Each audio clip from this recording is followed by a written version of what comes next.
Hey, kids, good afternoon. May I be the first to say it's Super Talk 99.7 WTN just after high noon, and this is the beginning of the Libertarian Lunch on Super Talk 99.7. My name is Matt Murphy. I host said proceedings. Actually, until about 3 o'clock this afternoon, I will hand the proverbial baton to Brian Wilson in the drive. At that time, information-fueled and opinion-driven news talk radio for the masses on Super Talk 99.7.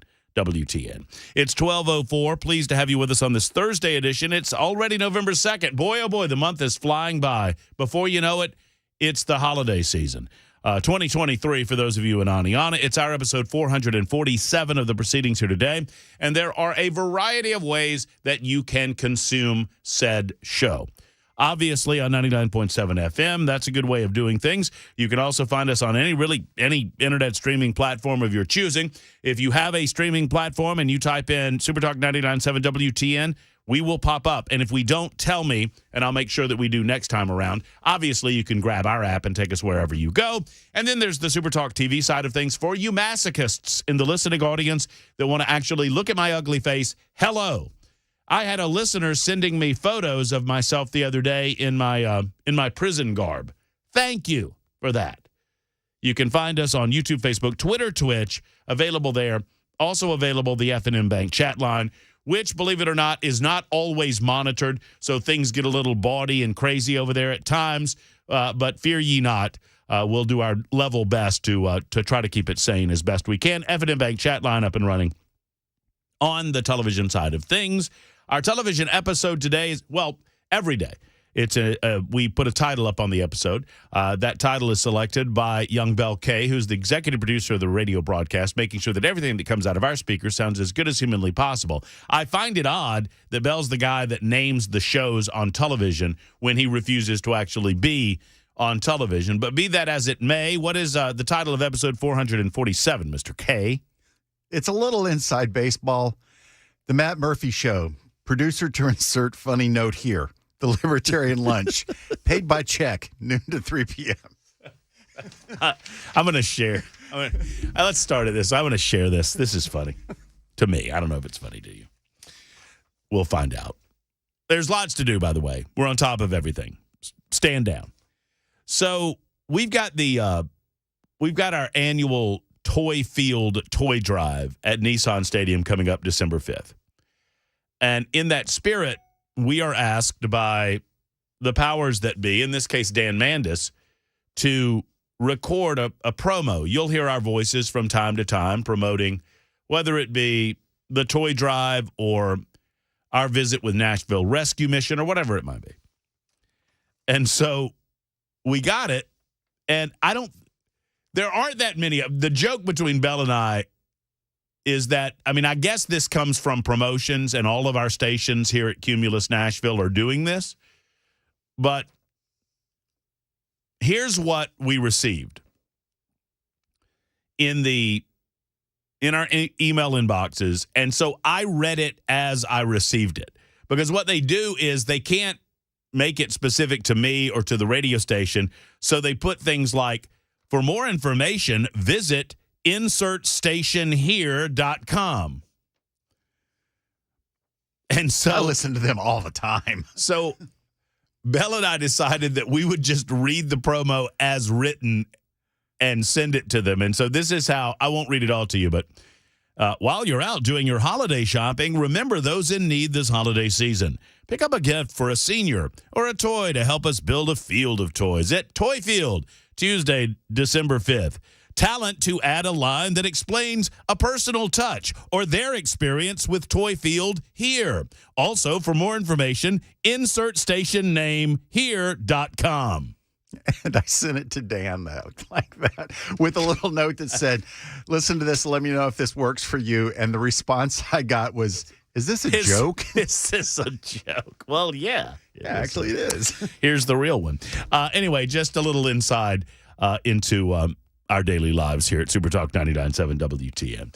All right, there's lots to get into. 615-737-9986. If you'd like to be a part of the show, it was a lively, robust exchange of ideas yesterday, and I want to keep that going. So there is a pro-ceasefire rally happening this weekend in Nashville at Centennial Park.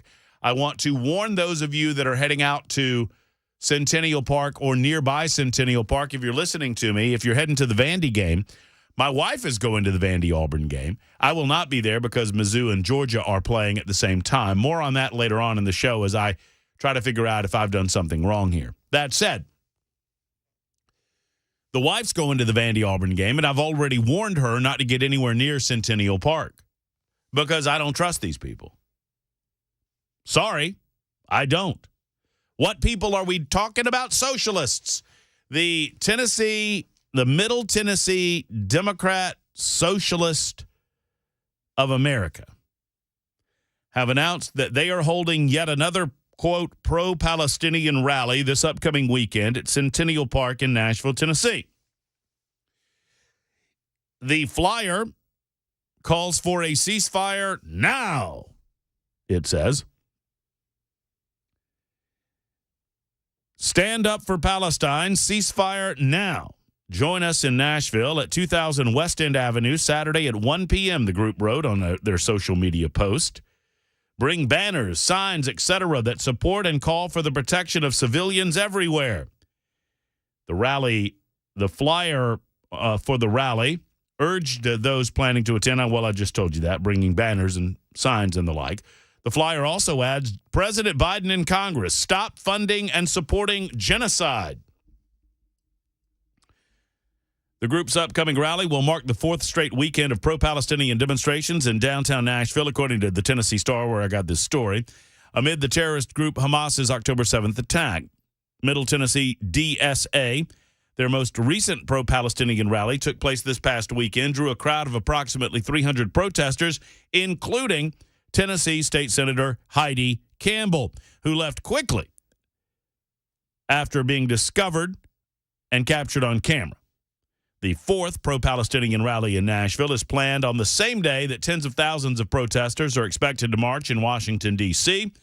in support of Palestine and a ceasefire between Israeli forces and the terrorists that initiated all of this. In a social media post, the national chapter of the Democrat Socialist of America announced to find a bus and join the tens of thousands in a mass mobilization in D.C. on November 4th. Take to the streets for a, quote, hashtag ceasefire now and hashtag free Palestine. I genuinely wish that I could have a conversation with one of these Democrat socialists. More on that in a moment because I've reached out. Because I do not know what free Palestine means. And I would like to know. I do not know what they mean when they call for a ceasefire, but I would like to know. Do you mean that you want Hamas terrorists to stop butchering Jews? Is that what you mean? Because I'd be all about that. Do you mean you want the people who were butchered to stop looking for the people who butchered them? Because that might be a problem. Lest they get butchered again. But I've been asking Lo these many weeks the question, and I've yet to have it answered for me in an adequate fashion, and I think I know why. If you are supportive of the Palestinian cause broadly or generally, if you believe that ceasefire now is a slogan that you can get behind, tell me what you mean by free Palestine. I'm waiting. Because there are no Jews in Gaza. There are no Jews to speak of in the West Bank. There are Jews in Israel.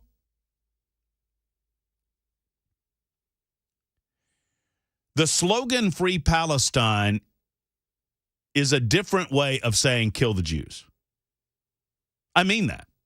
And I know that's provocative when I say it, but I say it intentionally to help wake you up to the language of the left.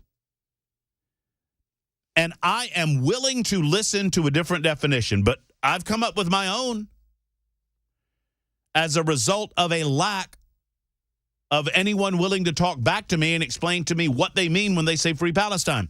If you agree with me, and if you're a fact-based person, you will, that there are no Jews in Gaza, there are no Jews to speak of in the West Bank, then what do you mean when you say free Palestine? You want the elimination of the Israeli state. And the manner in which the Arabs in that region want to accomplish this task is to drive the Jews into the Mediterranean Sea and kill them.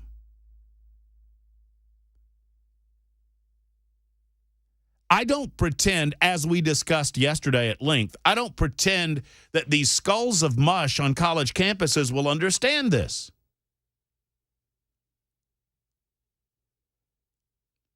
But this aspect of this debate has very little to do with a lot of what we discussed yesterday with regard to religion, and has very much to do with genocide. Yes, it's all about genocide. There is no Israeli genocide going on. When leftist organizations like the Democrat Socialist of America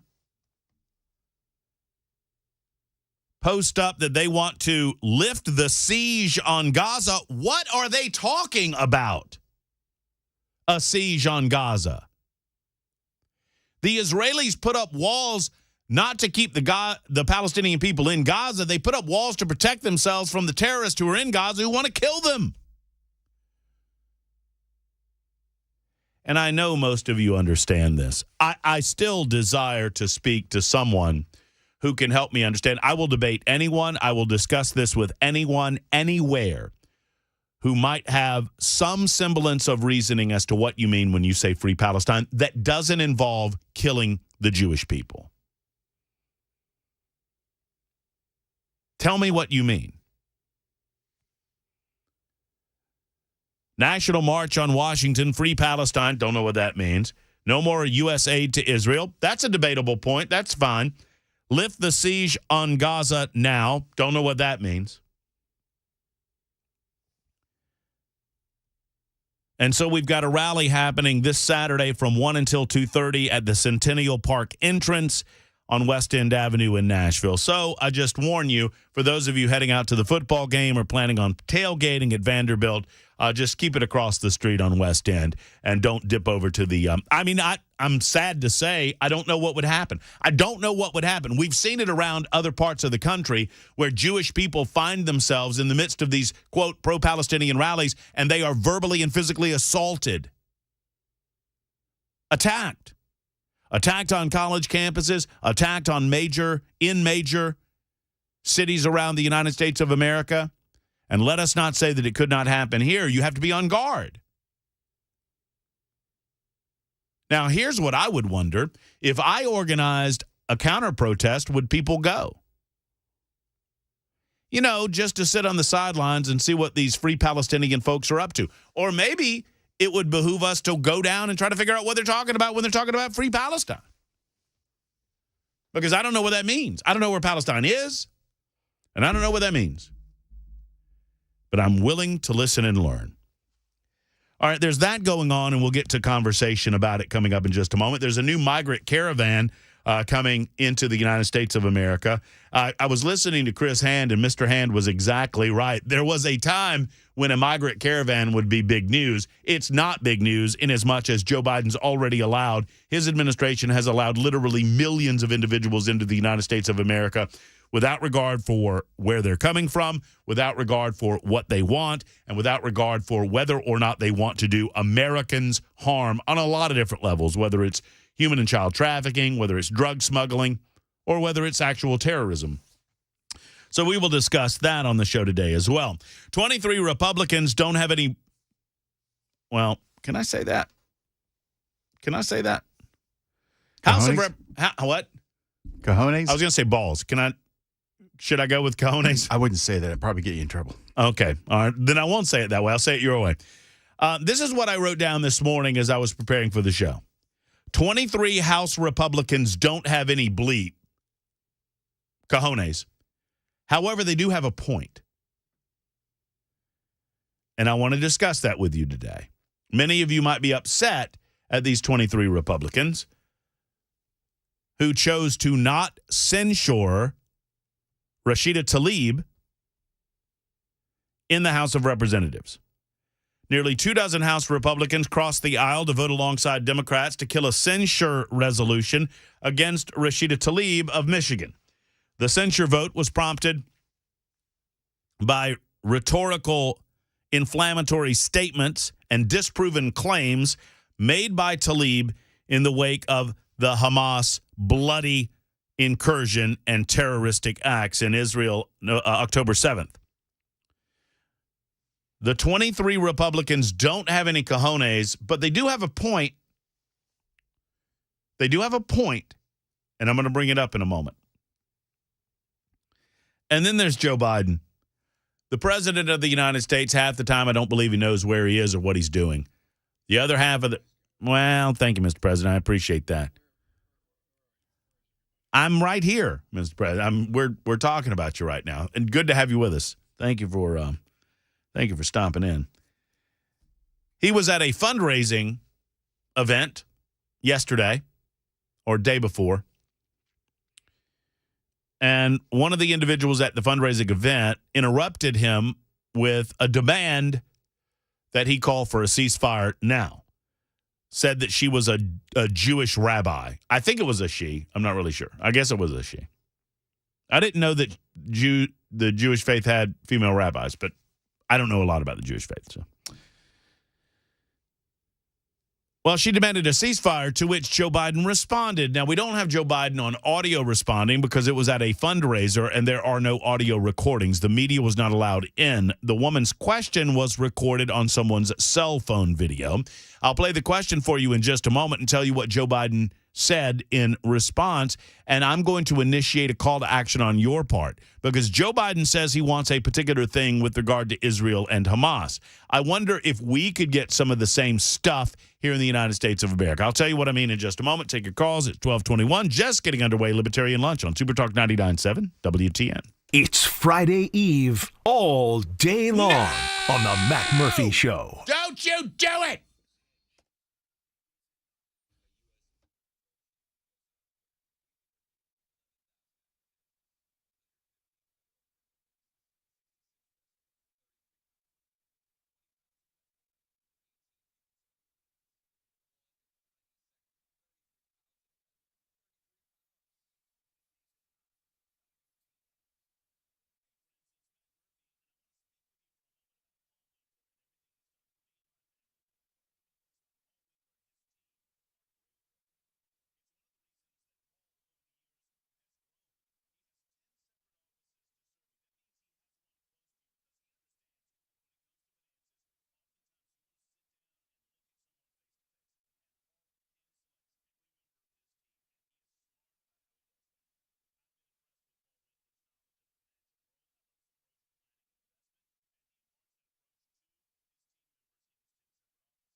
I love the state of Tennessee. I love everything about it, and I love hunting and fishing in the state of Tennessee, and what you guys do is so great. I was born and raised here, and this song is for Tennessee and everybody in it.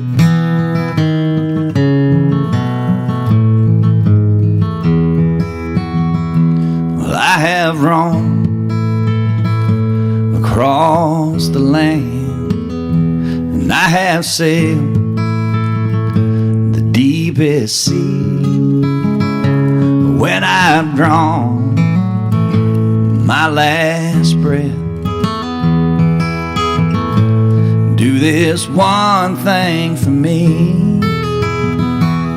Say, won't you take me back to Tennessee, where southern streams are flowing free. Me and mine, Lord, will always be right at home in Tennessee, right at home in the woods of Tennessee, right at home in Tennessee. Awesome.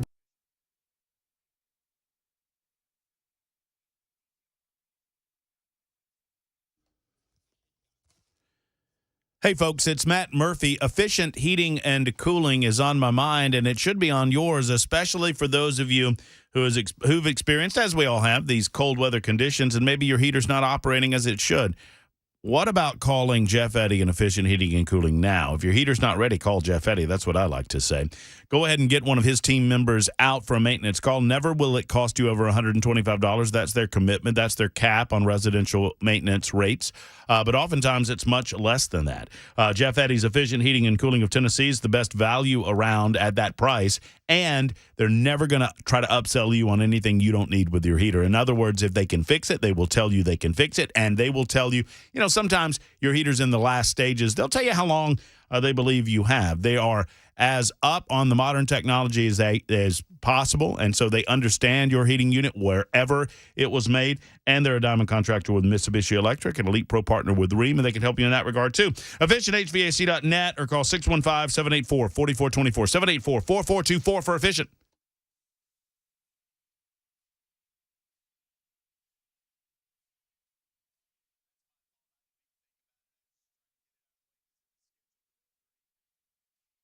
Super Talk 99.7 WTN. It's the Matt Murphy Show. Just getting underway on the on this Thursday edition. Pleased to have you with us. Man, oh man, it's we're only like a week and a couple of days away from Veterans Day, which is always for me a special time of year. I was just chatting, just to give you a little update as to what you can expect coming up in the next week or so. I was chatting with David Corlew of the Charlie Daniels Journey Home Project. We'll have David on next week. Let's talk about Veterans Day and the importance of remembering those who have sacrificed so much and in some cases sacrificed all. Obviously, Memorial Day is for those who sacrificed everything. Veterans Day is for all of those who are serving or have served in the United States military. We thank you for your service, and we'll talk more about that next week. Right now, let's talk to John in Manchester with a thought on Free Palestine. Hey, John, how are you? Good afternoon, Matt. I'm doing well. I enjoy your show. Thank you. First-time caller. Well, I'm glad you're here. I want to preface what I'm saying. I'm neither Democrat nor Republican. I'm a finance guy. I represent a bunch of politicians in my area. I have for a number of years. I got no idea if they're Democrat or Republican.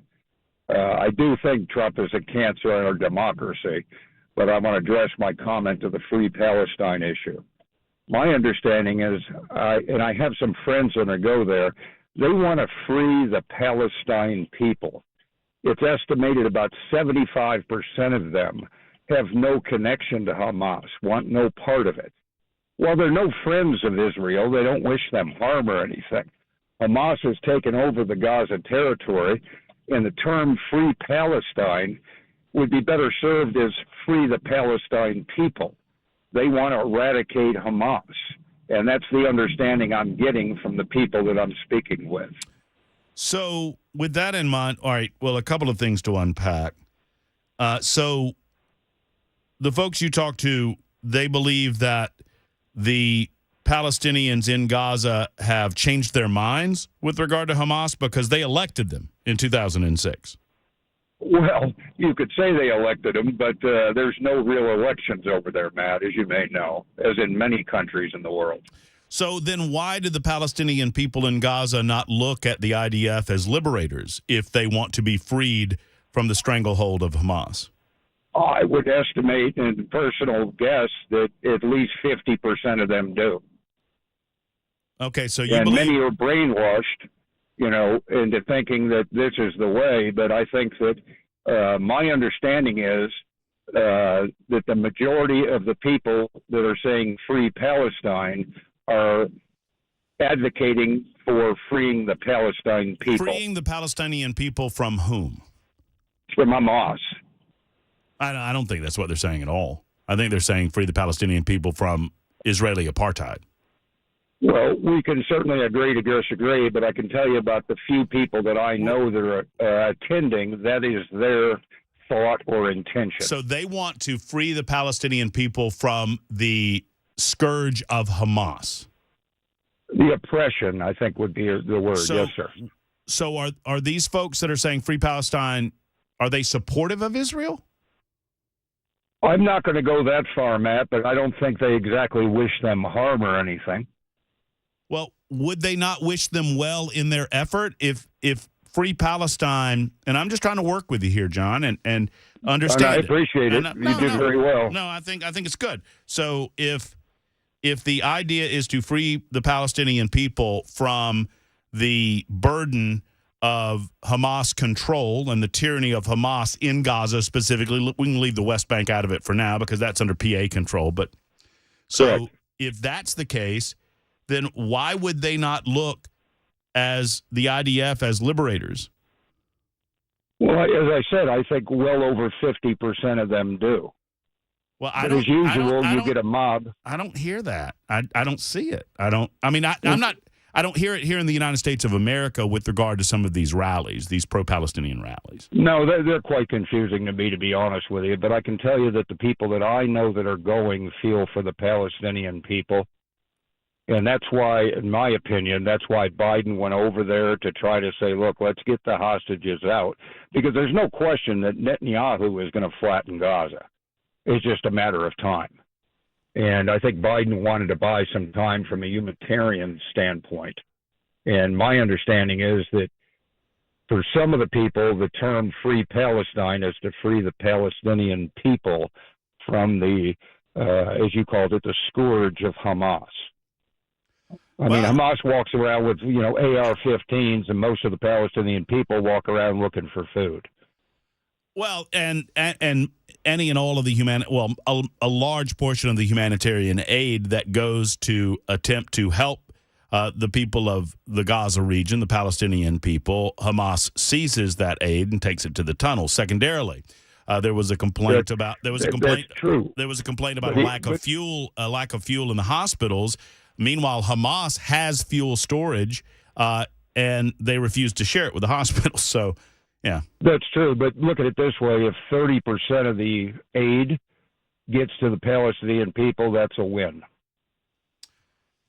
I disagree. If it keeps Hamas in control, that is a short-term win that endangers the entire region, in my opinion. No question, but make no mistake, I don't know what the time frame is. I'm going to say 30 days. The Israelis are going to flatten that. You remember the Joni Mitchell song about putting up a parking lot? Burn down paradise and put up a parking lot? That's what Netanyahu is going to do to Gaza.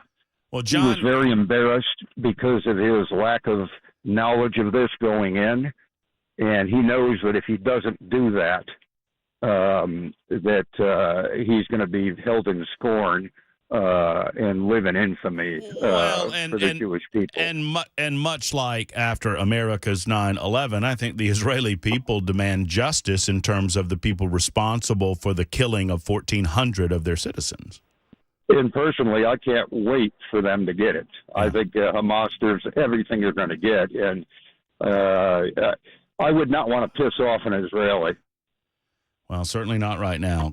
Great call, no. John. I appreciate the discussion, the dialogue, although we probably don't agree on some of this, and we come at it from different perspectives, but asked and answered, and that's what I wanted from John. I appreciate him coming in on that. I think it was Sheryl Crow that did the parking lot song and not Joni Mitchell, but the spirit of the Counting comments. Crows covered it, too. Did they now? Counting Crows? I'm sorry, I'm not familiar. I just did that to get the look. And I did. I got the look. Yeah, you did. I wish everybody else could get the look. It's 12:34 on Super Talk.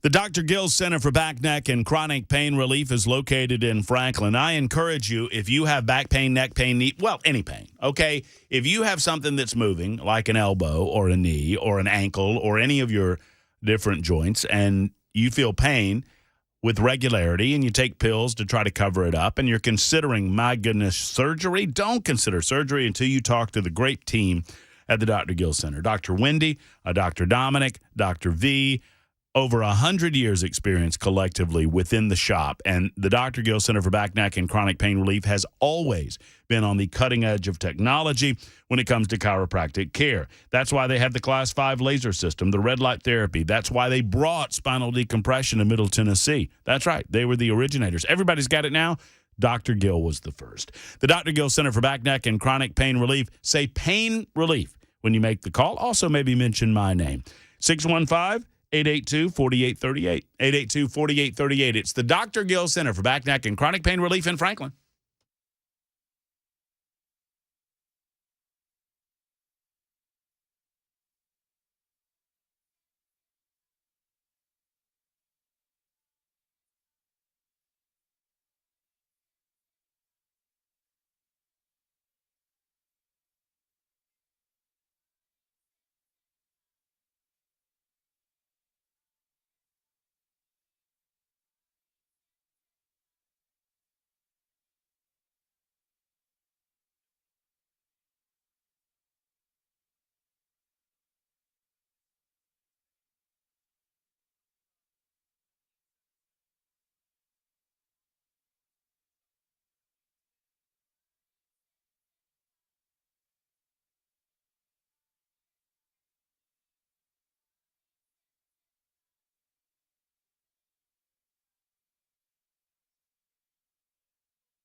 Super Talk 99.7 WTN, episode 447 ongoing. It is 12:39. We'd love to hear from you. 615-737-9986.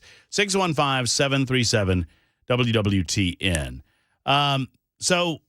Okay. Did Joni Mitchell sing the song or not? She wrote it. She wrote this song. Yeah. Okay, well then I apologize to, what was the caller's name? I forget. I apologize to him. So it was Joni Mitchell. Didn't Sheryl Crow cover it? I don't remember. What do you mean you don't remember? Did Counting Crows cover it, Bell? Yeah, it was on a Shrek soundtrack. I think the first time I heard the song, it was Sheryl Crow. So I apologize for correcting the gentleman when he was actually correct in his Joni Mitchell. You are why we can't have nice things. He wasn't correct. I mean, I disagree some of the characterizations that he's making about the Free Palestine movement. I understand that he was attempting to answer a question I asked, which is why I gave him broad latitude to answer the question. It does not mean that I agree with him. I mean, retweets don't mean endorsements. You know how that goes. So I disagree. I think that Free Palestine is a mantra that is being used to suggest that Israel is engaging in apartheid against the Palestinian people. I think secondarily, there is a belief that the land occupied by Israel and called Israel is actually Palestinian land. And when they say Free Palestine, they mean that they want that land and those people free to occupy that territory and remove the Jews. Eliminate or remove the Jews. Obviously, Hamas, their stated goal is to annihilate the Jewish people. It's in their mission statement. The caller had a different perspective, and I have respect for it, even as I disagree with it. I just think he's wrong. I don't think that half the Palestinian people in Gaza support the Israeli people. I do not believe that over half of the Palestinians, I think he said 75%, disagree with Hamas. I don't believe that. If they do, why do they allow Hamas to remain in control? With those types of numbers, you ought to be able to retake control of your city, your land, your potential state. 7007 says Free Palestine is there. Let's go, Brandon. Probably so. And yes, thank you for all of you saying that Amy Grant covered the song as well. God bless you. Thank you. Thank you. I'm sure it's been covered many, many times. It's apparently called the Big Yellow Taxi song. They paved paradise and put on a parking lot. Yeah, got it.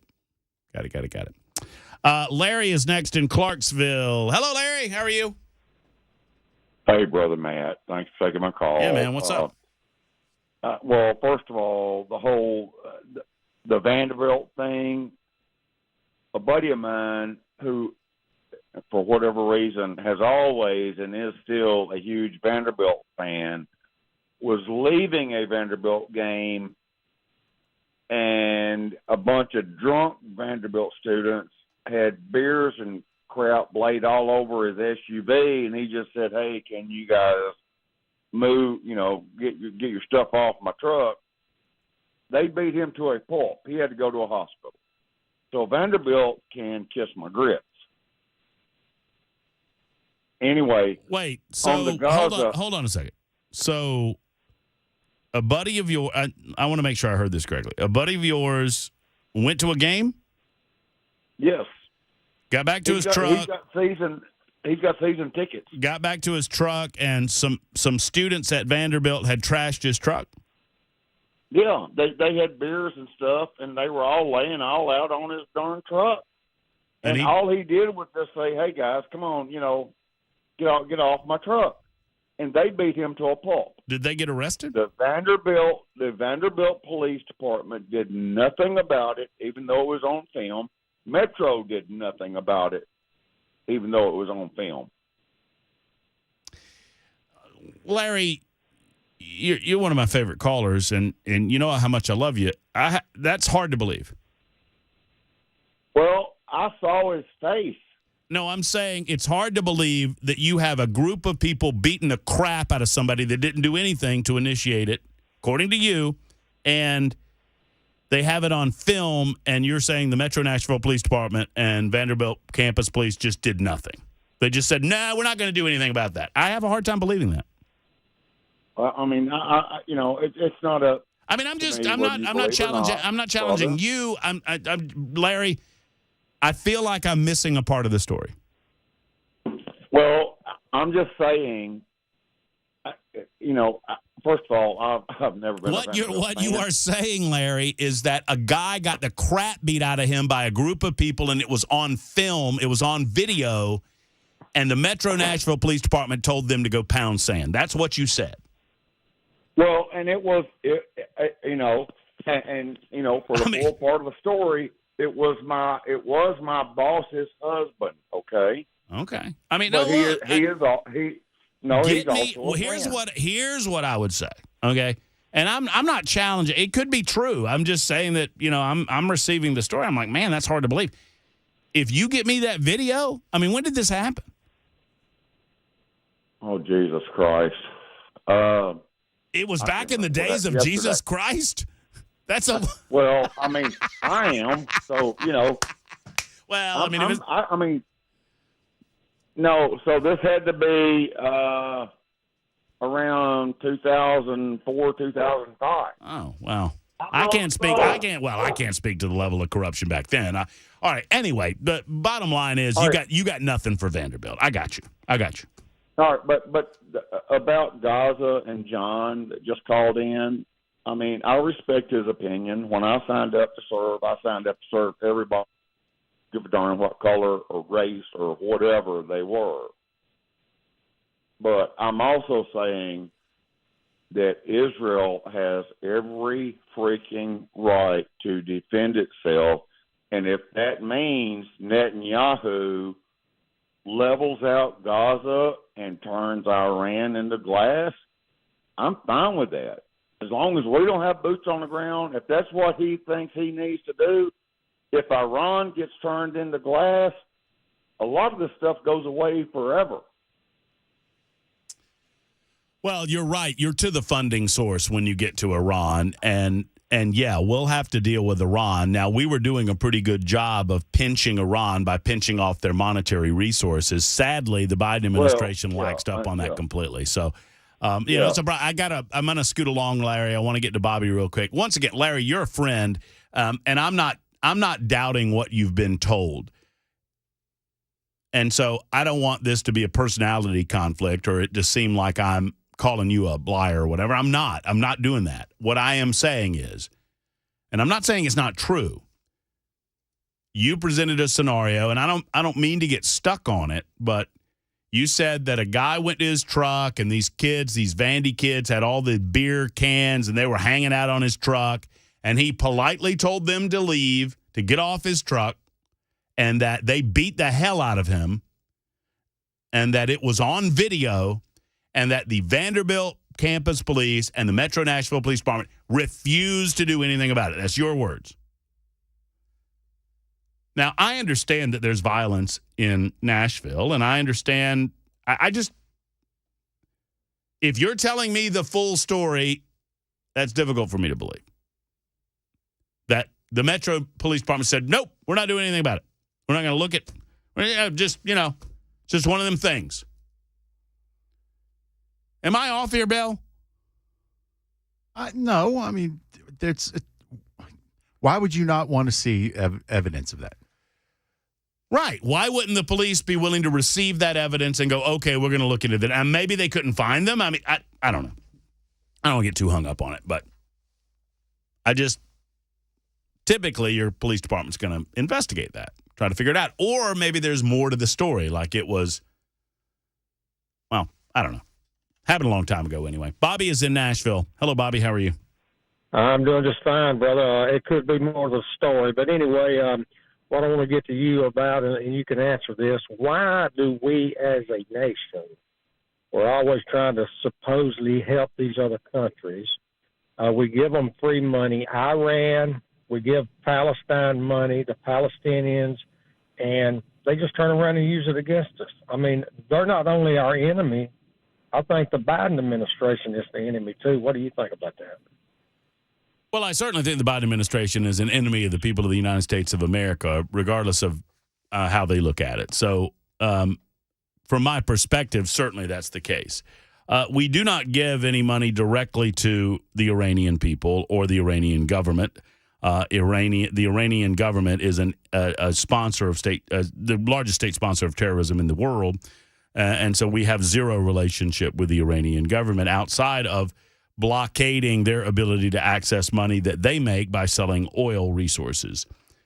We were doing a pretty good job of blockading that by tangling up their financial engagement in Qatar and other regions around the world. Joe Biden backed off on that. Well, before him, Barack Obama backed off on that and convinced themselves that they could engage with the Iranian people in an honest place, and they thought that they were getting an agreement where the Iranians would stop attempting to develop nuclear weapons. They never stopped attempting to develop nuclear weapons. The Trump administration recognized that and pulled us out of that treaty. But they gave pallets of cash. The Obama administration gave pallets of cash at that time to the Iranian government. Joe Biden and his administration released $6 billion of funding to the Iranians. It was their money that they had made selling oil resources, but we would not allow them access to that money because they've proven time and time again, and this is what you're referencing, that they use that to sponsor terrorism. Well, they used it to sponsor terrorism, Mr. President, as we expected them to. Speaking of tempers, Lindsey Graham showed his yesterday in the halls of the United States Senate. We will talk about that. And Joe Biden says he wants a pause. He wants a pause. I'll tell you on what in a moment on Super Talk 99.7 WTN. That is not a joke. That is a natural fact.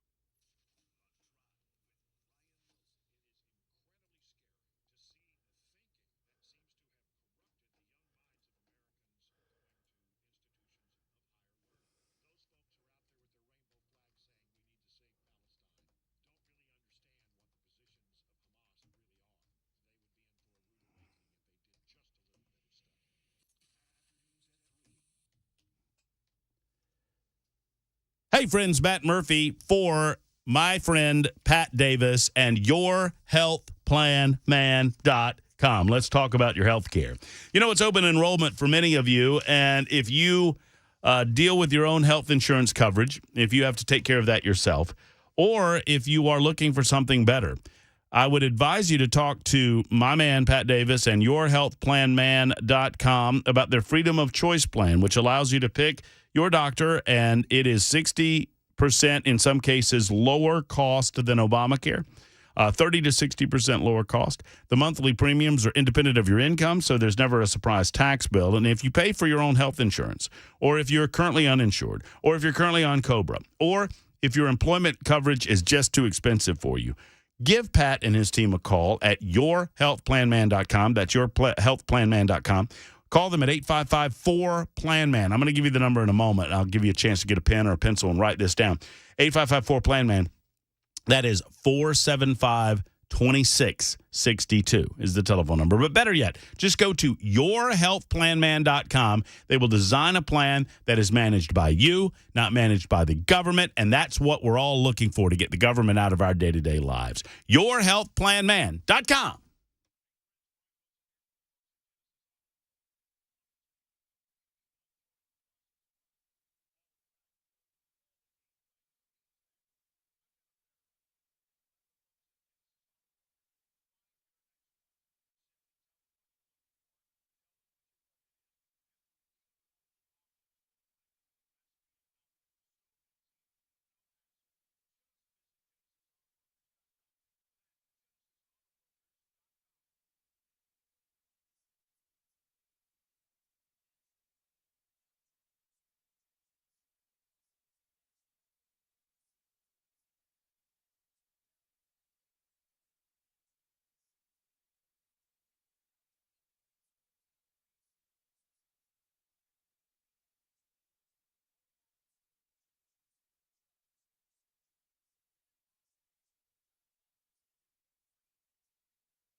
Super Talk 99.7 WTN. It is 12:58, almost 12:59. Where has the time gone? Libertarian lunch is over. We've got 2 more hours to go. So Joe Biden wants what he describes as a pause in hostilities. This is in the aftermath of a supposed supporter standing up, claiming to be a Jewish rabbi and asking or demanding a ceasefire now. Joe Biden went on to claim that he convinced Benjamin Netanyahu to call for a ceasefire, something that never happened, and talked to Sisi about convincing him to open the door. That would be the Egyptian gate, none of which actually happened. We'll talk about it in a moment. We'll talk about this concept of a pause. I'd like a pause on a few things as well, and I'm wondering if you would. We'll discuss in the next hour. It's The Murphy Show on Super Talk 99.7 WTN. Quick pause.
Hey, friends, it's Matt Murphy for Tennessee Men's Clinic. I want specifically to talk to you men in the listening audience, but ladies, if you've noticed that your guy doesn't have the level of energy that you once believed he had, if you've noticed that he's not getting it done around the house or maybe not going to the gym, whatever the circumstance, maybe nudge him toward the Tennessee Men's Clinic as well, because you've got to know your numbers.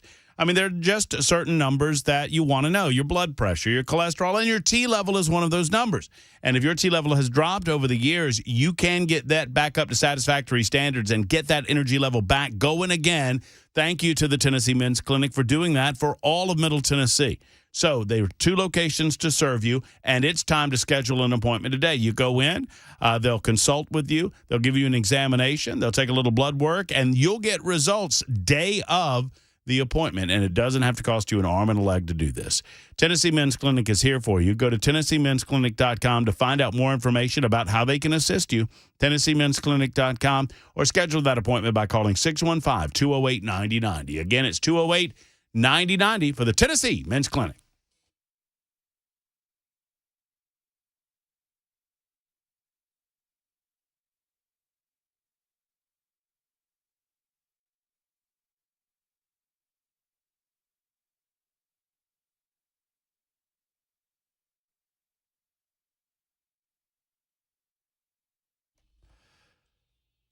Here we are, and here we go. It is the Matt Murphy Radio Show, hour number 2. I realize the first hour of the show, our libertarian lunchtime hour, as we call it, I don't remember a lot of it, and I know why now. It is because Chris Hand of the Chris Hand Show was feeling a little under the weather, and out of an abundance of caution, he decided to spray copious amounts of this disinfectant spray with the Country Fresh scent, this janky-ass off-brand, whatever it is, disinfectant that we're using. I don't know. Maybe it's the greatest. I don't know. Murder hornet bug spray. It is, yeah, that's what I used to try to kill the murder hornet, and it apparently worked. For use on hard, non-porous environmental surfaces and soup and soft spot surface sanitizer applications. Used in healthcare, schools, hotels, restaurants, commercial establishment, homes, and radio stations. But he sprayed it everywhere, and there's a sheen all over everything now. I mean, I'm not here to complain. I think I'm high off the stuff. Who knew? Oh, get a little Hunter Biden? No? You want to get high? Thank you. More on Hunter Biden coming up later on in the show. Hunter has written an op-ed piece in USA Today, the 8th grade reader. The title of the piece, I Fought to Get Sober. Political weaponization of my addiction hurts more than me. It is the USA Today, and by extension, what are they, Gannett? The reason that I can get to this article is because I subscribed for the Tennessean.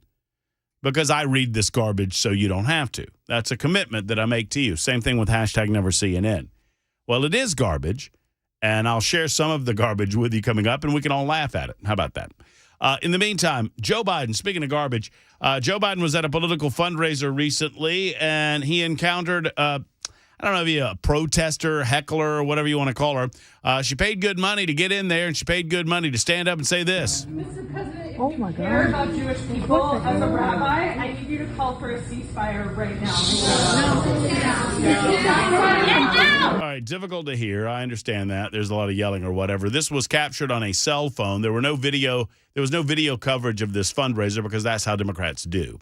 There was no news service covering this fundraiser because that's how Democrats do. So you can't really hear the Joe Biden response to this, but never you fear. I have it for you. Joe Biden, in response to this person, said that we need a humanitarian pause on hostilities so that we can, his words now, get the hostages out. A pause means to give time to get the prisoners out. This fundraiser calls for a ceasefire right now. I would suggest to you a couple of things. One, if you're calling on a ceasefire, then you don't understand the situation. With all due respect.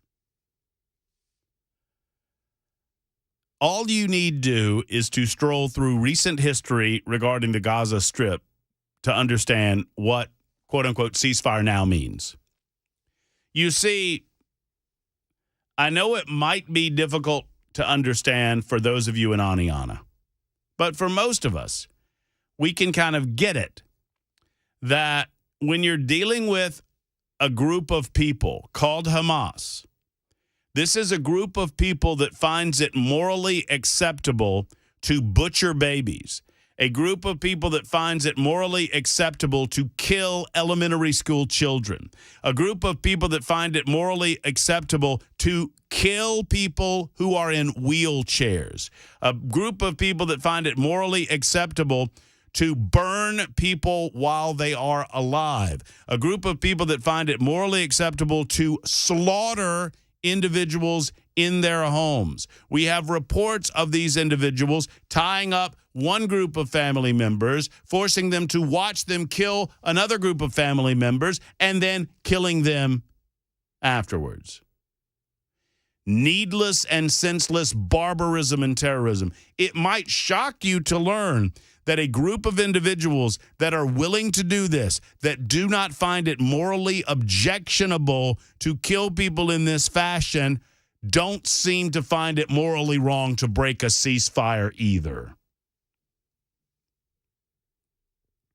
You see, in order for there to be a ceasefire, both parties have to agree to cease hostilities. Israel was not the aggressor. Israel did not engage Hamas in any fashion other than to respond to the brutal murder of 1,400 of their citizens. And so it is that now, and I don't mean to sound like a broken record, but we need to preach this and repeat it, put it on a loop until people in this country understand it. Pro-ceasefire is pro-Hamas. It is what they want. It is a part of their modus operandi. Oh, don't believe me? I've got a few receipts for you. And hat tip to our good friends at National Review for reminding me of some of these dates that I had forgotten. On June 29th, 2003, Israel agreed to a ceasefire with Yasser Arafat's Fatah movement in Gaza on June 29th. By August 13th, Yasser Arafat's Fatah movement had broken that ceasefire in a blast in a shopping center in which Israel blamed the Martyrs Brigade, which is a part of the Fatah movement. They then carried out a second attack at a bus stop in the West Bank settlement of Ariel. Hamas acknowledged that it was them that did this. So they violated the ceasefire on two occasions several weeks after agreeing to it. Well, I guess about 6 weeks after agreeing to it. Flash forward, April 23rd, 2007. Hamas's armed wing declared an end to a 5-month ceasefire in Gaza by firing rockets into Israel. Later, the Palestinian government, which is Hamas, called for a truce and called for the ceasefire to be restored after they killed Israeli citizens. June 25th, 2008, 3 rockets fired from Gaza struck the Israeli border town of Sderot and its environment, causing no injuries but constituting a breach of a 5-day-old ceasefire between Israel and Hamas, the group that controls Gaza. Islamic Jihad, another extremist group, claimed responsibility for the attack and said it had been in response to an Israeli military raid in the West Bank center of Nablus at dawn the day before. July of 2014. 6 days after the Israeli army began bombarding Gaza, Egypt proposed a ceasefire that Israel agreed to. Hamas said that it addressed none of their demands, and a cycle of rocket attacks resumed less than 24 hours later. Egypt announced another ceasefire broker deal 2 days later. Israel then sent tanks and ground troops and began firing into Gaza from the sea, claiming that its aim was to destroy tunnels that Hamas uses to carry out these attacks. In all, 9 truces came and went before the 2014 conflict ended after 51 days. More than 2,000 Palestinians and more than 70 Israelis were killed. Now, that count, 9, was from the New York Times. The Israeli government says that Hamas rejected or violated 11 ceasefires in 2014 alone. You notice the pattern here. Hamas or other Palestinian organized extremist groups bombards Israel in some form or fashion, and then immediately runs back to the tunnels and waits for the world to call for a ceasefire. Israel agrees to a ceasefire with one or more of its enemies, often Hamas. Then at some point later, not usually that much later, Hamas decides that they're going to go ahead and break the ceasefire because what do they care? They never get called for it. So then when Israel fires back, immediately the Palestinians demand that Israel was the one to break the ceasefire. How many times is the state of Israel obligated to fall for this baloney, this Bravo Sierra? And it's exactly what it is.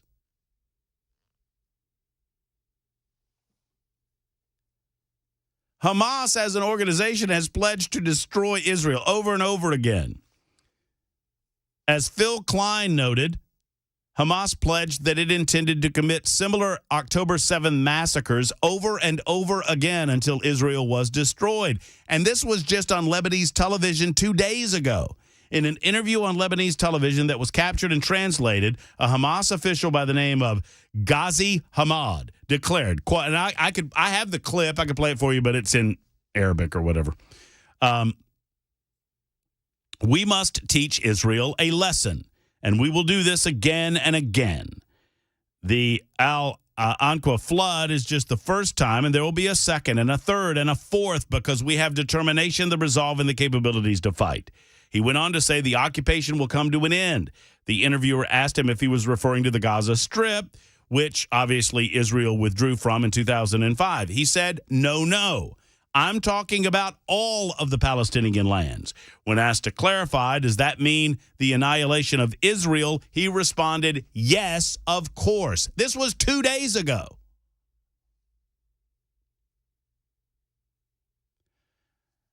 Now, I've talked about this a lot over the last 2 weeks because I believe it's the most important issue that we're facing in the world.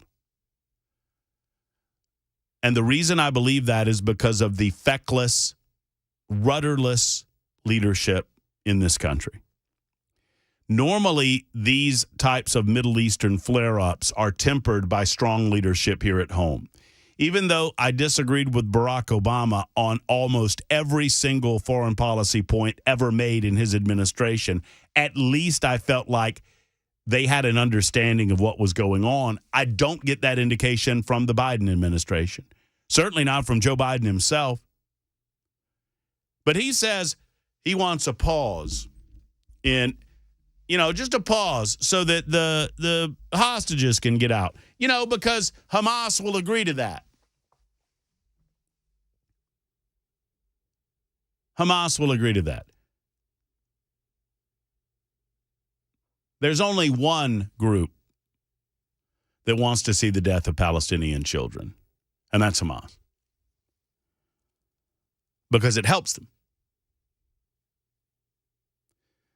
So it occurred to me, Joe Biden's calling for a pause. I wonder what you would like a pause on.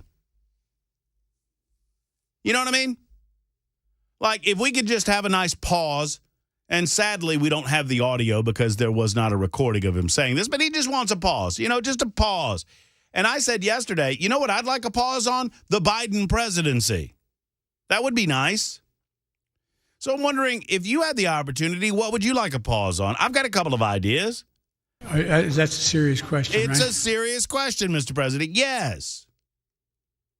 What would you like a pause on? I don't know, how about a pause on inflation? Could we have a pause on inflation? Give me a break. Could we have a pause? Let's do energy. Can we have a pause on the draining of our strategic petroleum reserve to the point that we have virtually no barrels in reserve in case of a dangerous emergency, a national emergency? Could we pause on draining the strategic petroleum reserve? You're a lying dog-faced pony soldier. What about a pause on border insecurity? How about that, Mr. President? Could we have a pause on allowing thousands, hundreds of thousands, millions of illegal and undocumented individuals into the United States of America? Could we have a pause on that? What about interest rates? Interest rates keep going up. Can we have a little pause on that so Murphy can buy a house in Nashville and not pay an arm and a leg for it?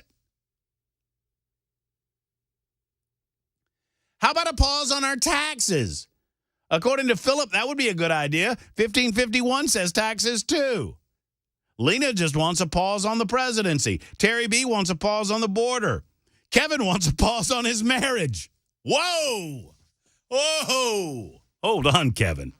Easy, Trigger. I hope she's not listening. Pause on his marriage. You know, just a pause. I'm going to ask Erica that if I ever get to meet Dolly. Honey, can we have a pause on the marriage? Just a pause. See, that joke's working because Dolly's like 76 years old. That's the only reason that joke works. It wouldn't matter to you. Also, finest human being to ever walk the earth. Hey, well, not maybe to ever walk the earth, but finest human being currently walking the earth. Did you see her video, the Dallas Cowboy thing? Yes, the promo? Oh, yeah, so good. With the rhinestones, so good. 121, where would you like a pause? 615-737-99. Not applause, a pause. 615-737-9986. It's The Murphy Show on Super Talk.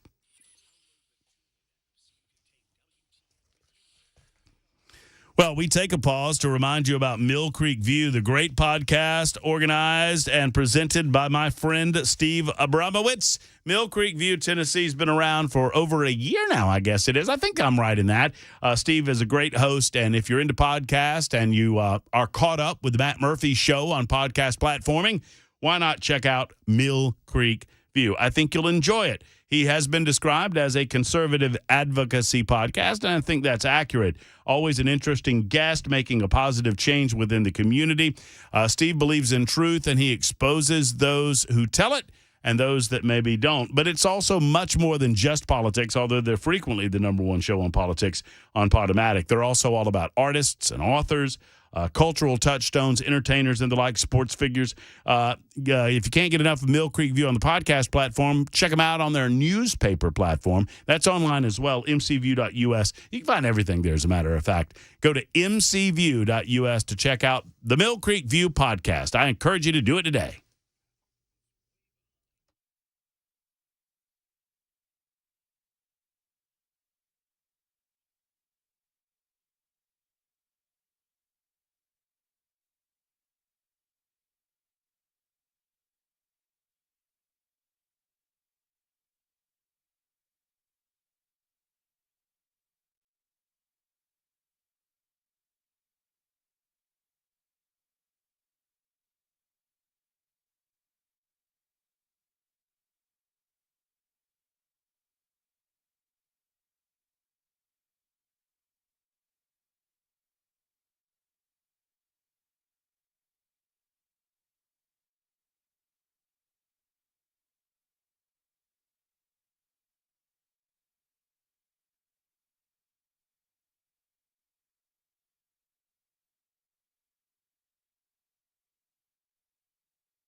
125 Super Talk 99.7 WTN. What would you like to see a pause on?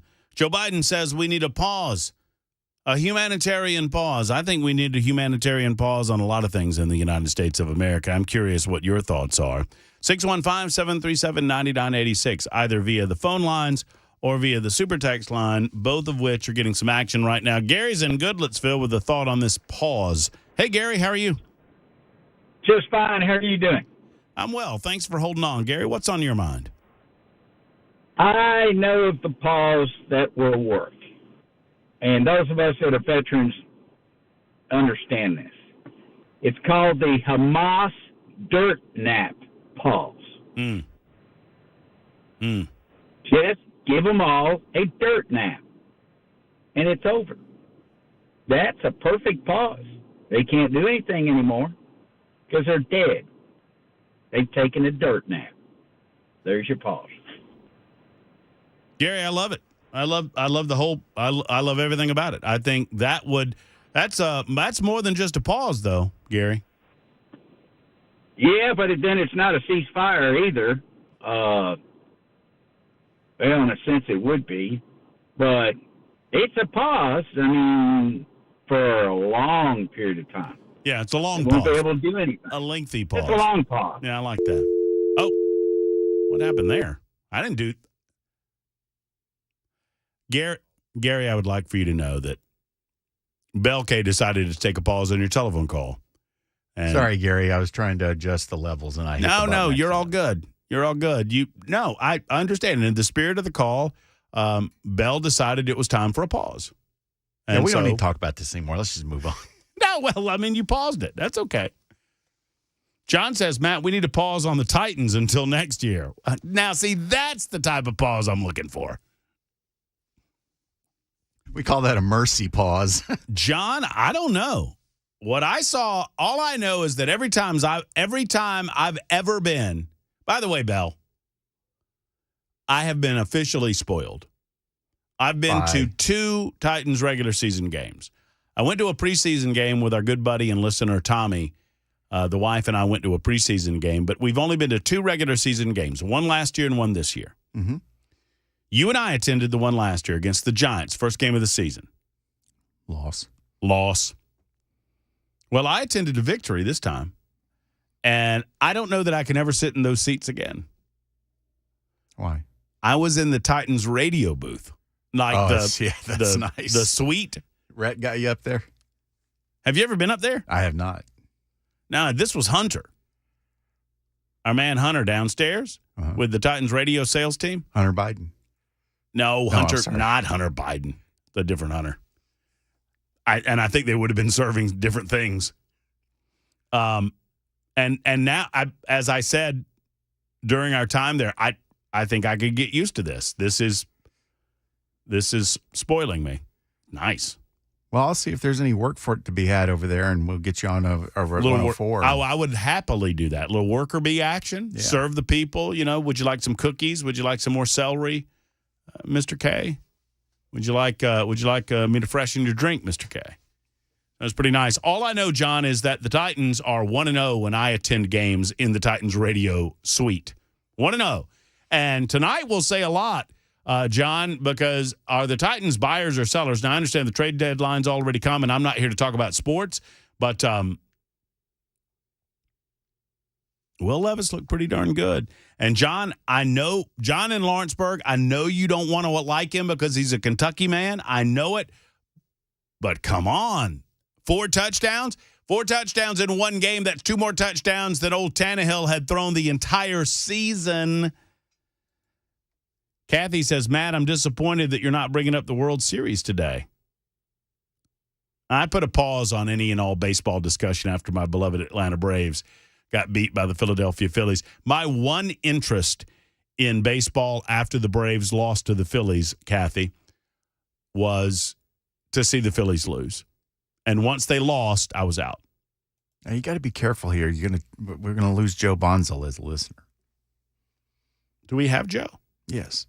Well, that's nice. But he's a big Phillies fan. You're going to run him off. Levis bailed out, go Titans, or balled out, go Titans. You're right, Bill. I certainly did. We'd like to see more of that. And I guess the game is tonight, right? Amazon Prime. Thursday night game. I believe that's the case. Pittsburgh Steelers. I'll be watching. I'd like to see a pause on the senseless persecution of President Donald J. Trump. 7376 writes, amen on that. How about a pause on the conspiracy theories? Well, it depends on which conspiracy theories you're talking about. Terry B says, let's put a big pause on Tannehill. A big pause on Tannehill. How about a permanent pause on Tannehill? We're reflecting on Joe Biden's call for a pause and asking if you have any other things you'd like to put a pause on. How about a pause on Megan Barry? No, she's about to unpause. She's been paused, right? Yeah, she's been on pause. Now she's about to unpause herself and run for state legislature. What, she's doing what to herself? Unpause. Whose pause? I feel like I just said something dirty, and I don't know what it was. No, that was me. Oh, okay. I was the one that did that. I have invited Megan on the show, and she and I are X messaging back and forth, formerly known as Twitter, as to when she could make that happen. I don't know Megan Barry. I wasn't here during that time. I'm kind of an open book on Megan Barry. I know the stories that I've heard. I'd like to sit down and talk with her about certain things. Well, especially if she's going to run for state General Assembly. Yeah, that's right. And she says that she might run against Mark Green in the 7th district race. How about a pause on menopause? That's funny. 6298 wants to put a pause on the Georgia Bulldogs. I don't think that's happening anytime soon, but good luck with that. 8710, how about a pause on Taylor Swift? There we go. No. Pause on Tay-Tay. No. That old My wife and I had an interesting, in-depth discussion. She educated me on why Taylor Swift is re-recording all of her music. Exactly. You didn't know that? Exactly. I mean, I had heard something about the story, but I didn't really understand the background of the story. I do now.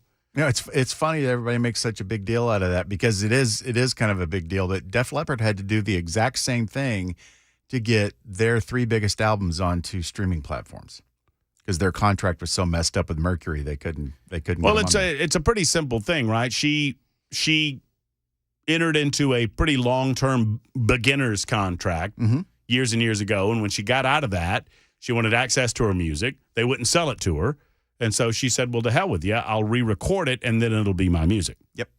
And which is what she's done. She controls what's called the master recordings of the new versions. Taylor's version, right? Taylor's version. And I will say this, as much as I don't have anything for Taylor Swift or her music, I appreciate someone's power to do that. One, the time and the inclination, because any artist that has ownership to the actual songs, they can do that. They can re-record them and take the control away from the music studio that originally was in control. But Taylor Swift had the time, she had the inclination, and she has the control of her fan base where now if they go online, they know. Like E was telling me this, like the fans know, don't download anything other than Taylor's version because if you do, you're benefiting other people other than Taylor Swift. Good for her. Okay, a pause on Taylor Swift. We'll put a pause on this level of conversation and be back in a moment, tell you what Hunter Biden has to say about drug addiction. That's next on Super Talk.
Super Talk 99.7 WTN.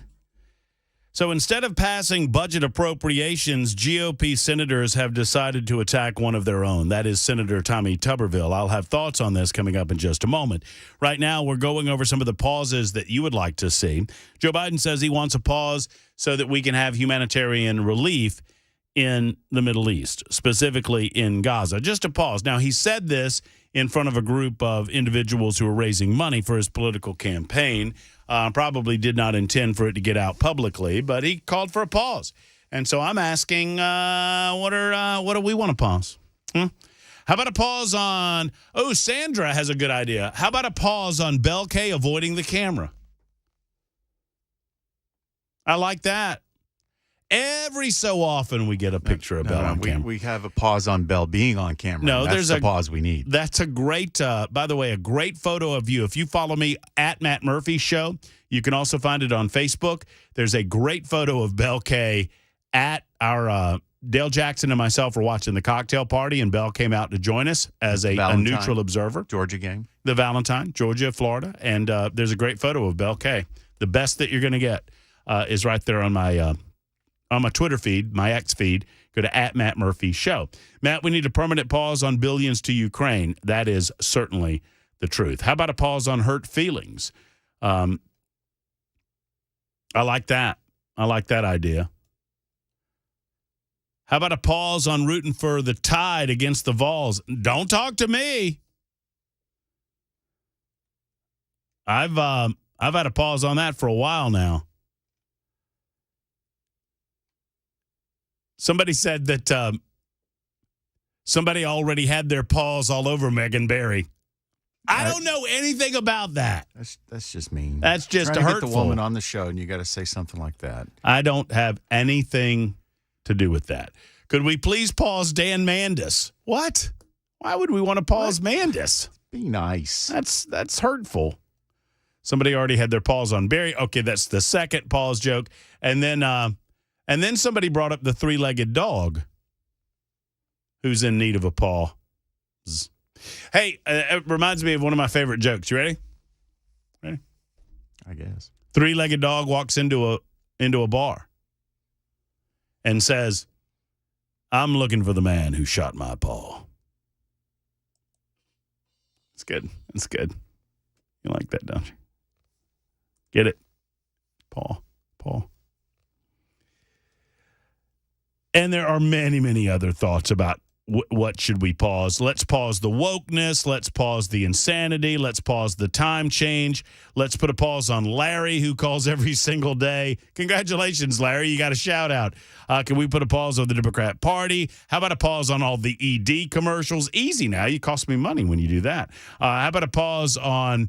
how about a pause for the Cars for Kids? Am I the only person on the planet that likes the Cars for Kids commercial? I like it. That commercial is successful just by the fact of how many people complain about it because you can't get it out of your head.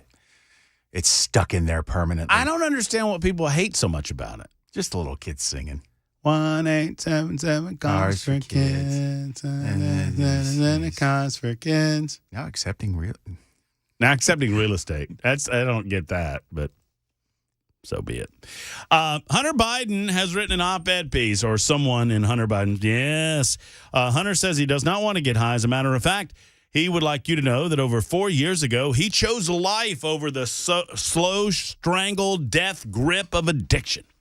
It is a fluff piece written by Hunter that is designed to cover up the many sins of the father that extended to the son and vice versa. I want to share a little bit of this with you just to show you how delusional Hunter Biden is and how willing the mainstream media is to cover up for Hunter Biden, which is where the real story is. And it's not about Hunter and his addiction so much. It is most certainly about his connective tissue with his uncle and his father. By the way, did you notice that the Chinese paid... So the Chinese sent $400,000 to the Biden family in this Chinese government entanglement, or the Chinese business entanglement, not government, business. They sent $400,000. By the way, are you going to get them? No? Yeah. Are you? Okay, I'm just checking. $400,000 of money went from Chinese businesses to the Biden family. Joe gave a taste. And then he got $40,000. Wow, that's an odd number. That is an odd number. What is that? What is the percentage of, what is 40,000 percentage-wise of 400,000? Is that 10%? Yeah. At 10%. What does that remind me of? I thought that was just for the big guy. Oh, yeah. Oh, yeah, that's right. 10% for the big guy. That's what Hunter Biden said. Remember, you got to cut back 10% for the big guy. In the meantime, Democrats tell you, oh, there's no there. Come on, man. What are you talking about? This is just, friendly familial loans.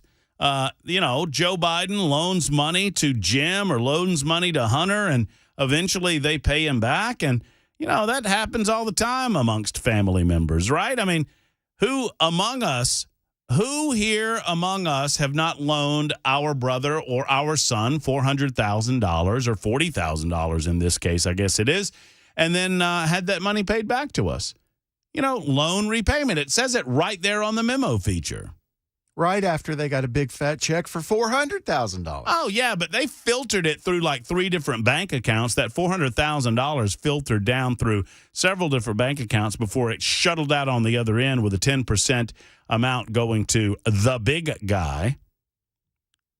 There's nothing to see there.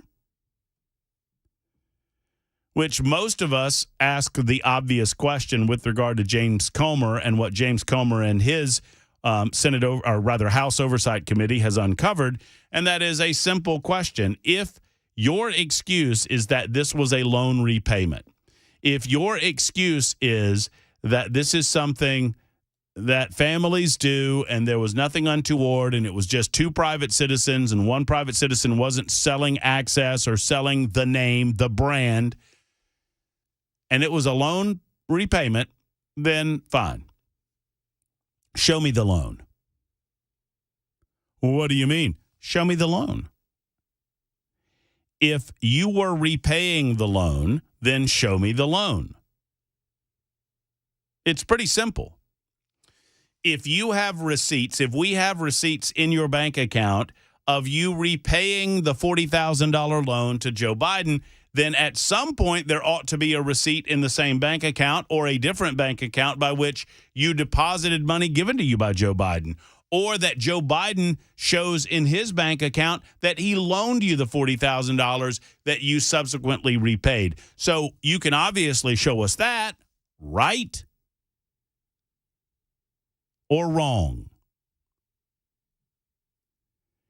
Most of us that have been following the money trail for the length of time that we have know exactly what's going on there. And the media becomes intentionally obtuse, intentionally ignorant, intentionally incurious about what's really going on. Joe Biden, as Vice President of the United States, and after his vice presidency, repeatedly peddled his name to the benefit of his family, including his brother and his son. And in doing so, he entangled himself so greatly that one could reasonably conclude that he took bribes. Bribes. Bribery is mentioned specifically in the Constitution of the United States of America as what would constitute a high crime or misdemeanor, something that would be an impeachable and ultimately a convictable offense. This is leading to a House impeachment inquiry. Sadly, it will not be covered with the same verve or enthusiasm as many of the past impeachment inquiries have been, namely the 2 Trump ones, literally trumped up charges against him that were dispatched of in the United States Senate. Do I believe that this is going anywhere in the Senate? No, because partisan politics will reign. And obviously they have the numbers to prevent a conviction in the United States Senate. Even that said, it merits an inquiry into the matter, most certainly. Back to Hunter. He says, over 4 years, I choose life over the slow strangled death grip of addiction, which in my case consisted of each day of a bottle of vodka and as many hits on a crack pipe as possible. I'm prouder of that choice and of my recovery than anything I've ever done. What? Anything you've ever done? Even being on the board of Burisma? Hunter? Anything you've ever done? More than ignoring his illegitimate daughter? Even the fight that you engaged in regarding paying child support? I would refer, well, I'm not going to do that because people would accuse me of going after the kid. And I'm not going to go after the kid. The kid has nothing to do with it. Not Hunter the kid. I'm talking about his child. He goes on to say, my struggles and my mistakes have been fodder for a vile and sustained disinformation campaign against him, meaning his father, and an all-out annihilation of my reputation through high-pitched but fruitless congressional investigations and more recently criminal charges for possessing an unloaded gun for 11 days 5 years ago, charges that appear to be the first ever of their kind brought in the history of Delaware. Wait a minute. Where's Hunter's gag order? Why is he yapping about the case without putting a gag on him? All right, a couple of things. One, there is 0.000% of his reputation that I could harm any more so than he's already harmed it. Hunter Biden, none of this. You understand? And this is deliciously ironic. It just makes me giggle every time I think of it. All you had to do was go pick up the laptop. That's all. Have you ever thought about that? All that he had to do was go pick up the laptop. And none of this would be public information. One, it is pretty funny when you consider it that you're that lazy or that stoned out of your mind that you can't manage to go and get property that belongs to you with this amount of damning information on it.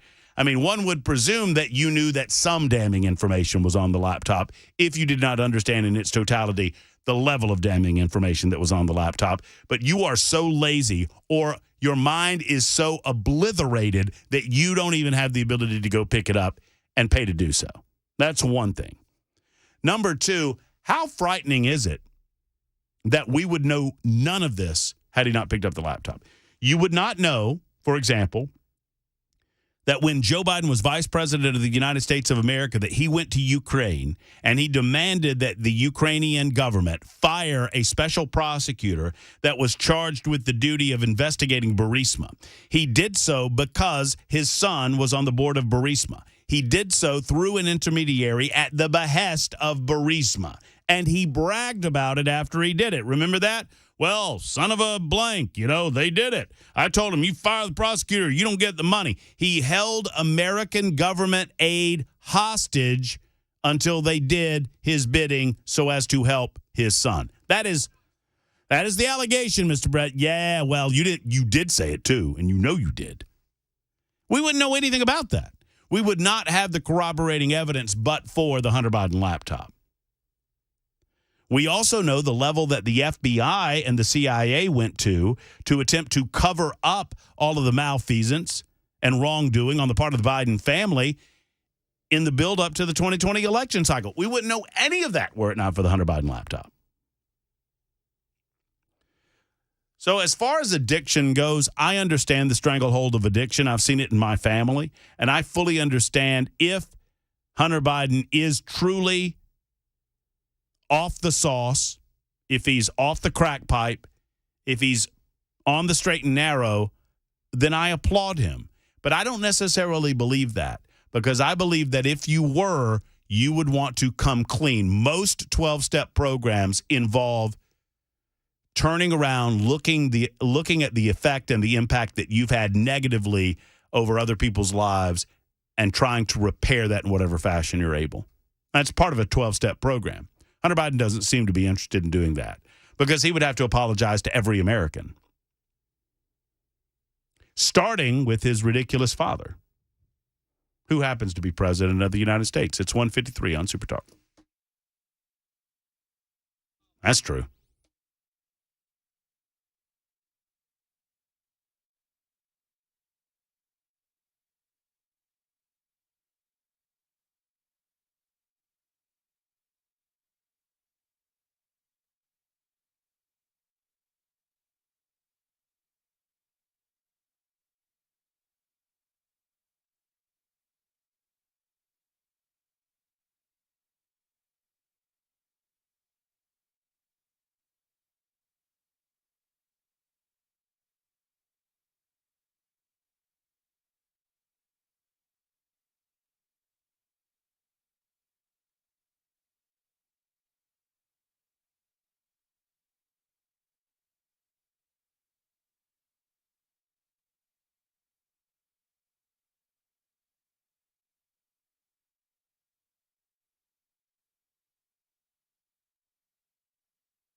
2 o'clock. I'm Mac Maury with your top stories right now. 59 degrees in Nashville. A tick warmer today, and expecting the temperature to get down close to freezing, but not below today. And you can expect some 60s and 70s temperatures here later on, headed into the weekend. Full weather forecast coming up in just a couple of minutes. Some progress in evacuating civilians from war-torn Gaza. For the first time in weeks, foreign passport holders have been allowed through the critical border crossing into Egypt, including some Americans. Karen Travers has the latest. President Biden in the Oval Office Thursday giving an update on the number of Americans that have been able to get out of Gaza. We got out today 74 American folks. The administration says those 74 U.S. citizens and their family members have arrived on the Egyptian side of the Rafah border crossing. President Biden says his administration is working nonstop to get Americans out of Gaza. The State Department has said there are several hundred Americans, plus their families, for a total of 1,000 people. They're working to secure safe transport out. And the UN Human Rights Office is raising some serious concerns about an Israeli airstrike at a refugee camp. They're saying the disproportionate attacks could amount to some war crimes. Right now in Tennessee, a woman was hit and killed by a car last night. Officials now searching for whoever's responsible. Thompson Lane was where the woman was trying to cross. This happened just before 7 p.m. There was no identification found on the woman's person. If anyone has any information, you're asked to call Crime Stoppers. And world leaders attending an artificial intelligence summit in the UK. Here's more from Tom Rivers. Day 2 at the gathering at Bletchley Park, the World War II-era code-breaking spy base near London. And British Prime Minister Rishi Sunak welcomed Secretary General Antonio Guterres. The UN has been doing great work on AI, so we're delighted to have this conversation about making sure we manage the risks so we can enjoy the benefits. Delegates from 28 nations, including the U.S. and China, have agreed to work together to contain the potential catastrophic risks posed by huge advances in artificial intelligence. And that is the latest news. Weather's next. I'm Mac Maury, WTN News.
Hour number 3 starts right now. It's the Matt Murphy Radio Show on Super Talk 99.7 WTN, just after 2 o'clock, 2:05 to be precise. Thank you for being a part of the show today. Episode 447, going pretty well, if I do say so myself. Bell K is behind the glass, making sure that everything that comes out of our speakers sounds as good as humanly possible. There's young Mac Maury back in the newsroom. Be nice, Mac. We've got guests. as we do have guests this hour on the show. Have you seen our guests? They've livened up the place a little bit. Hello. I know, it's very exciting. So we got Abby Elks in studio with us and her dad, Jim.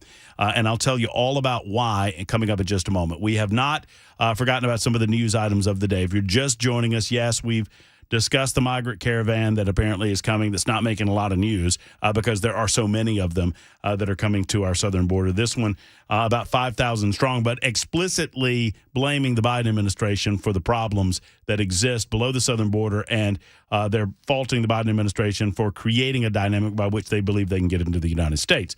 Joe Biden calls for a pause on the issues going on in Israel and Hamas, initiated by Hamas, and we were having some fun with that. How about a pause on the Biden presidency? That would be nice. And I'll get into the issue of these GOP senators that have decided to attack Senator Tommy Tuberville, because I believe Tommy Tuberville is doing this the right way, and I think Lindsey Graham is acting a little obtuse when he suggests that the proper fashion to handle the Senate issues would be to go to the courts, because the courts aren't going to touch this with a 10-foot pole. But we're putting all that aside for a minute.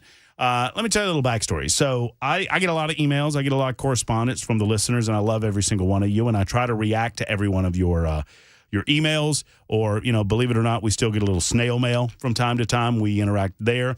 I mostly interact on social media, like on the various platforms that we do on Supertalk TV, YouTube, Facebook, Twitter, Twitch. I am primarily on X, formerly known as Twitter. You can find me at Matt Murphy Show. If you really want me to respond to you, that's probably the best way to do it. But young Abby Elks emailed me and asked me if I would alert the listening audience to a project that she had going on at her school. And I said, I'll do you one better. I'll let you alert the listening audience by stopping by and having a conversation with her, with us. And so her dad, Jim, brought Abby. Did you drive, Abby? No, my dad Your dad drove? Well, that's probably for the best. And I'm going to slide that near you. I'm going to get that really close and say, welcome, It's only Abby. the important people that get chauffeured around. That's true. Welcome, Abby. How are you? I'm great. How are you doing? I'm doing wonderful. Tell a little bit about yourself. Tell us where you live, if that's where you're from, and where you go to school. So I'm from Nashville, Tennessee. I live in a small town called Ashland City. It's right between Clarksville and Nashville. And I'm a junior at Davidson Academy here in Nashville. Okay. And how long, junior at Davidson, how long have you been going to Davidson? Is that like is that a private school? Yes. I've been going there since the 6th grade. How's it been? I love it. I absolutely love the school. Like, all of this with doing what I'm doing, I could not have done it without the school. Mm-hmm. The school is insanely supportive, and they do everything in the better for their students. So for all you listeners out there, if you're looking for a school for your kids, this is a great school. It's Christian bound. They do everything for God and for these children. It's great. Okay, I can already tell something, Abby. Hey, Belle, can you already tell that this is going to be a problem? Because Abby's a little too well-spoken, and I don't like it when the She's guests... already making you look bad. Yeah, that's what I'm saying. And so this is going to just... No, I'm just kidding, of course. Well, that's wonderful. That's cool. Have you figured out what you want to do with your life? Yes, I want to... My whole, life goal is to become a Supreme Court justice, but I plan to go to law school, and then Not to be too specific. Right. That's awesome. After law school, I plan to go into the Navy to become a JAG officer, hopefully working on the prosecution side rather than the defense, but either side's great. And then to get to the Supreme Court, I felt like my best way to do that was to go through the Navy to get, the credentials of I'm working for my government. I want to do what's best for, the United States in its whole, and I felt the best way I could do that was through the Navy and through the Supreme Court. That is incredible. Do you have brothers and sisters? Yes, I've got one younger brother and an older sister. Oh, that was dangerous there, what you just did. How old are your brothers and sisters? My sister is 19, and my little brother is 15. And your dad was in the Navy? Yes. Is that kind of what led you to the Navy? Yes, a lot of my family on my dad's side was in the Navy, and I've always had the urge to help people, and so I feel like the best way I could do that was, one, being a lawyer, bringing justice to people who, are hurt and they don't have anywhere to turn to, but also I wanted to do something a little bit bigger and help my country, so... That's excellent. I love that. That's pretty cool. How long have you how long has it been when you figured out, hey, I really want to go into law, and more specifically, I want to eventually end up with the black robe on at the United States Supreme Court? Well, about my freshman year, I decided I've always wanted to go into the Navy, but never really sure what exactly I wanted to do. And my freshman year, we had a project we had to do about what do you want to be? And I always kind of I like criminal justice shows and stuff like that. So I've always been kind of drawn to stuff like that. And then it just kind of clicked one day. I want to be a lawyer. So I started watching a bunch of law shows. I know law shows aren't really this is what happens in the courtroom, but it just is super we don't have a lot of juniors in high school watching NCIS. I think. I mean, maybe I'm wrong. I don't love know. NCIS. I bet you. Well, I mean, if you like those types of shows, you would, right?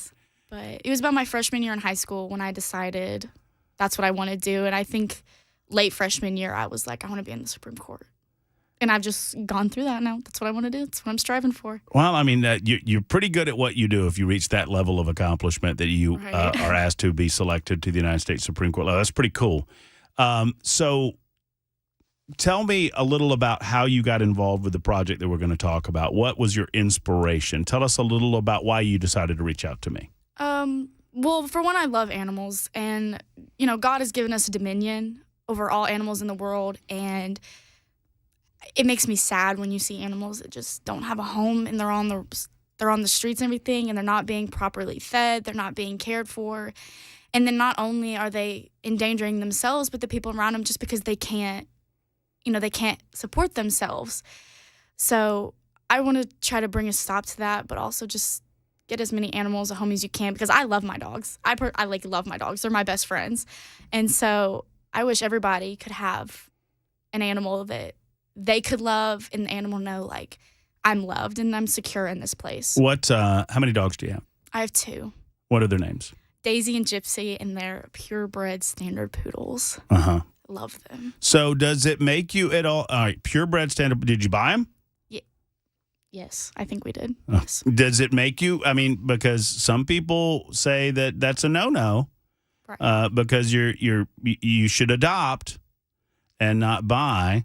So maybe, I'm not accusing of anything. I'm just saying that some folks say, hey, don't buy your, but your dad did it, so we right. We'll my mom's allergic to dogs, and since poodles are hypoallergenic, it was. You are on the debate team. You are. Yes. That's slick. See how she got around? See, Murphy's going after his young guest, and she comes right back at him. I like that. So that was the best way. We did actually have a German Shepherd a lot when I was young, named Rugger. He was so sweet. But my mom ended up getting really allergic to him. So we sent him to a great home. Uh-huh. He's living on a farm, probably living his best life. But we didn't have a dog for a really long time. Who told her that story? Don't do that to her. That's so mean. All right. No. Her German Shepherd's off with Major and Commander. Joe Biden's German Shepherds. That's I hope they're in a better place than that. I hope they're not with them. Anyway. How old do you? You said Daisy and Gypsy. Daisy and Gypsy. Do you know how old they are? Daisy, we got her December of 2020, so she's about 4. 3? She's 4. Yeah. And then Gypsy, we just got Gypsy, so she's a year and a half, maybe 2. Oh yeah, rambunctious. Do you walk them, or do you have property? Do you? No, they're kind of lazy. Are they? They're little snuggles. They love snuggles. Gypsy, most definitely, Gypsy will come up and hug you. We're not kidding. She will jump on you and she will give you a hug. And Daisy's more of I'm going to go lay by myself. I'll snuggle you for a little bit, but I'm going to get up and I'm going to go lay on the AC because. So you love your dogs. Yes. I say I love 4-leggers better. I love dogs more than people. Do you know why? I would agree. So because they deserve it. That's why. Right. Because the love is somewhat unconditional, and so that inspired you to try to raise money to support animals that don't have a home. Yes. All right. So tell us about it. So a little organization I made. It's called Passion for the Paws, and we do a bunch of small events for local animal shelters. Right now, we're in the process of doing a money drive for the Robertson County Animal Shelter. I've been in contact with them, and they're really underfunded. And so the main goal is let's bring them some money. Let's bring them some food. Let's help them be able to open their facility up to more animals, because right now they're limited on how much they can have just based on money and things. Mm-hmm. They don't get a lot of volunteers. And so basically we're going and we're working on raising money for them so that they're able to get the good brand food, good brand, shampoo and conditioner for the dogs, just basically that. We have a lot that we're doing, and our big event is our adoption fair that's coming up in April. So you were inspired to try to help is it Robertson County? Yes. The shelter. And you are blessed and you're lucky enough to have wonderful parents that have gotten you to Davidson Academy. And so you had the ability to kind of channel that through the school. Yes. All right. So tell me about that. Like, you approached your teacher. Did you go jump to the principal? How did that happen where you could approach the school and say, hey, I have this concept, this idea? So at Davidson Academy, we have a club fair where a few weeks into the school year, maybe about 2, the teachers are like, okay, if you want to start a club or an organization, you fill out this form, you get a teacher sponsor, and you get it approved by the school, and you set up a booth at our club fair, and students can join it. And so automatically I was like, yes, I have to do this. So I got my teacher, Miss Gannon. She's absolutely fantastic. Shout out to Miss Gannon. Yes, Miss Gannon. Yo, Miss I know Gannon. she's listening right now. So thank you, Miss Gannon. You're the best. Thank you so much. But she signed the form, and she loves animals just as much as I do. And so she was not hesitant at all. She was like, of course, totally, let's do this. So I set up a booth. Wait a minute, hold on a second. I want to talk a little more about Miss Gannon. Yes. So what does Miss Gannon teach? So Miss Gannon is a math teacher. Okay. She literally just helped me pass my algebra test I just had. Right. So without her, you and Miss Gannon colluding. You're doing a little cheating. You're doing a little cheating over there? No. She helps me a lot. I'm She's just trying helped to me get with you. everything. My entire purpose is to get you in trouble with Don't Miss get Gannon me in right trouble with Miss Gannon. Miss Gannon is great. Anyway, so Miss Gannon, you went to her and she Yes. immediately started helping you out with this. Yes, it was great. Like, there was no hesitation. She was like, yes, of course. And she's been full on in ever since. She's helped me send out emails, helped me, we're doing a t-shirt order form right now for getting our t-shirts. Speaking of t-shirts on. You can keep going. I was just so she helped me figure out how to make the form the best. She's helped me get more sales. Miss Gannon she's great. I love her. That's awesome. Thank you, Miss Gannon. I'm so proud that there are teachers like you helping students like Abby. So where does this lead us to? Like, you've got an adoption fair coming up? Yes, April 6th. All right, tell me all about it. So April 6th, we're hosting our adoption fair. It's going to be at Davidson Academy from 10 a.m. to 3 p.m. If you know Davidson Academy, we have an upper school and a lower school. As soon as you turn in, you will be able to see it. It's going to be right in that front lawn. If any of you don't know the address for Davidson Academy is 1414 Old Hickory Boulevard in Nashville, Tennessee. So we're doing an adoption fair then, and we already have some animal shelters lined up that are willing to come down, set up a booth, and bring their animals so that people can be like, oh my gosh, I love this little dog, Lazy or something. And whatever. They come and adopt them. Yeah, It's sure. great. You can name it whatever you want to. Right. Once you adopt it, it's Right. yours, right? So this is happening in April. Yes, April 6th. But we wanted to get a head start on it because there's so many details that I'm having to get done and everything. We wanted to go ahead and give it a heads out of, hey, this is when it's happening. Keep your date open so that we're able to. Do you need sponsors? Yes. Right now we've got donations from. We have some officers in our class. I'm the founder and president. Our vice president is Aubrey Phillips. Our event manager is Samantha Knable. Our event planner is Macy Williamson. And our creative director is Ethan Clark. They're great. They've helped me so much. And Samantha Knable, her dad owns a co-op and is donating as much food as we need. And we also, my travel softball coach, Randy Howington, he has donated and has worked with the Dixon County Co-op, and they're donating a bunch of food. I don't even know an exact number, but all I know is it's a lot. So those right now are the two people that we have as sponsors and donating kind of, and I'm so grateful for them because they've given us a great start on being able to tell people, yes, we do have people that are willing to help. So you take monetary, you take in-kind donations like food and whatnot, but you take monetary donations as well? Can you? Like money? Yes. Cash money? Yeah. Yes. I like Sorry. This. All right, Abby, I want you to hold on for just a second. Belle, can I talk to you for a second without Abby listening? Yeah, I guess so. How impressive is this? I mean, you know what I'm saying? Well, making you look bad. I mean, well, yeah. I mean that's most guests do. Most everyone on the radio show. No, this is incredible. Yeah, she's pretty. You're so buttoned down. Sorry, we're done. We're done talking about you in front of you. Okay, I totally didn't hear anything. Yeah, I'm sure you didn't. No, this is incredible. Kudos to you. Kudos to your parents. Abby, if you decide the Supreme Court thing is a no-go, I'm sure that they'll give you his job after this appears.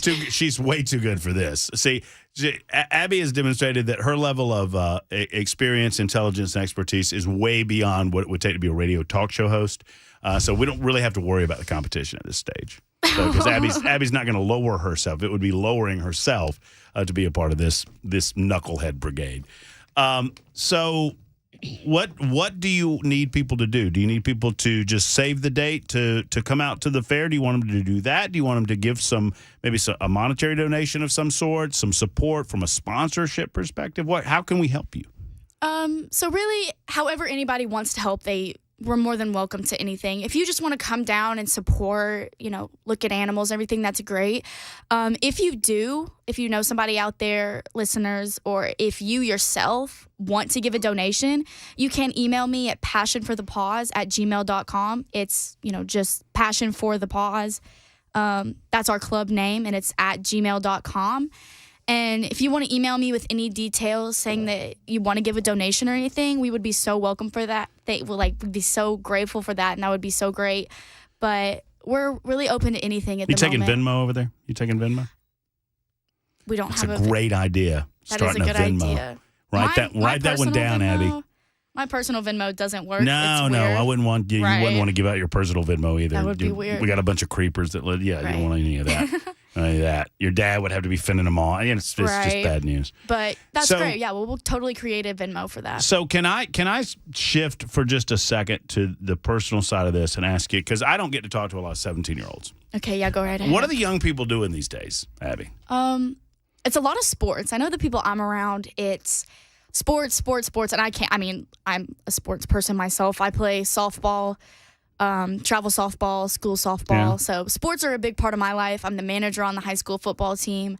So I'm constantly around sports. But right now it's a lot of sports, a lot of hanging out with friends and everything. You getting ready for college yet? Yes. Have you any ideas about where you might want to go? Well, right now, I want to go play college softball. And so I've been talking to some schools. I've gotten an offer, but right now I'm who's got a good? Already got an offer. You know who's got a good softball team, Bill? I know who's got a good one. Who's Mac? Who's got a good softball team? That'd be the University of Tennessee, there, Matt. Nah, go Vols. I don't know anything about Big Orange. Doesn't Vandy have a good softball team? But I think baseball. Vandy doesn't have softball. There we go. Vandy doesn't have softball. You know who does? University of Georgia. They got a What do you mean? What are you talking about? I knew he was had a. No, Georgia. Oh Abby's going to Georgia. Abby's going to Georgia. If she gets a scholarship. See, Dad likes that. Scholarship. Yeah. Dad likes that. No, but I want to play college softball. And so basically, a lot I'm around is sports and friends, and it's basically all that people do that I hang out with. That's pretty good. I like how, by the way, Mac, if you notice this, I like how the 17-year-old is getting us back on track. Like, I'm singing songs. Yeah, you're the one veering off. I'm just veering off. And Abby's like, so anyway, I like college softball. And I'm ready. That's pretty cool. Well, listen, thank you for stopping by. Thank you for thank you to your dad for bringing Abby in. Thank you for the T-shirt. That's very, very cool of you. Hang out for a second. I got to do a quick break, and then when we come back, we can wrap up by reminding everybody how to get in contact with you and to support the cause. All right. Abby Elks is our guest. It's the Matt Murphy Show. You're listening to Super Talk 99.7 WTN.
Senator Tommy Tuberville not backing down. We tell you what that's all about. Plus a fire in Tennessee. It's all coming up 30 minutes after the hour of 2 o'clock. Super Talk 99.7 WTN. Thank you much, Mac Morey. Matt Murphy in studio with Abby Elks, probably soon to be my replacement between noon and 3 on Super Talk 99.7 WTN. We're talking about Passion for the Pause, which is, what do we call this? This is an event? Kind of like the Passion for the Pause itself is an organization, but we have events. And the big event's happening in April, but we're just getting you in front of it. And if you want to sponsor the event in any way, if you're interested in helping Abby out in her endeavor and helping people find homes for pets and helping pets find home for themselves, then by all means contact us or contact Abby. And I wanted to give you a chance to give that contact info one more time. So our Instagram, if you want to DM me on Instagram, it's going to be Passion for the Pause, just that. And then our email is passionforthepause@gmail.com. So it's just kind of straightforward. And we were talking during the break that if you are a part of any organization that helps find pets good homes, yes, and you want to be a part of this event, you can be a part of it, right? Right. You can come, email me, set up a booth, or if you yourself, you own an organization or a rescue of any type, again, just email me and we'll totally get you down here, set up a booth, and it'll be super fun. We'll get you a lot of, exposure being a rescue person, because props to you for being able to rescue these animals, because you got to have a lot of love to be able to do that. And so, again, thank you for all you listeners and people out there who rescue animals. That's just, God bless you. That's great. And God bless you. In all sincerity, you and Abby, I'm not here to embarrass you, but I'm going to embarrass your dad a little bit. Thank you for raising what a good young lady, and your daughter is fascinating and amazing and so intelligent and so passionate about the right things. And I talk a lot about the future, and I get down quite a bit about the future. She gives me hope for the future. That's a special young lady you've raised. Well, you're welcome, Abby. I was talking about you right in front of you again. By the way, Mac Morey, I've got some bad news. Yeah, what's that? I pulled out of Abby during the break her dream college. Oh, no. Mm-hmm. What is it? Can I tell him? Go right ahead. I'm not ashamed. Ole Miss. Ugh. Oh, I know. I know. What went wrong?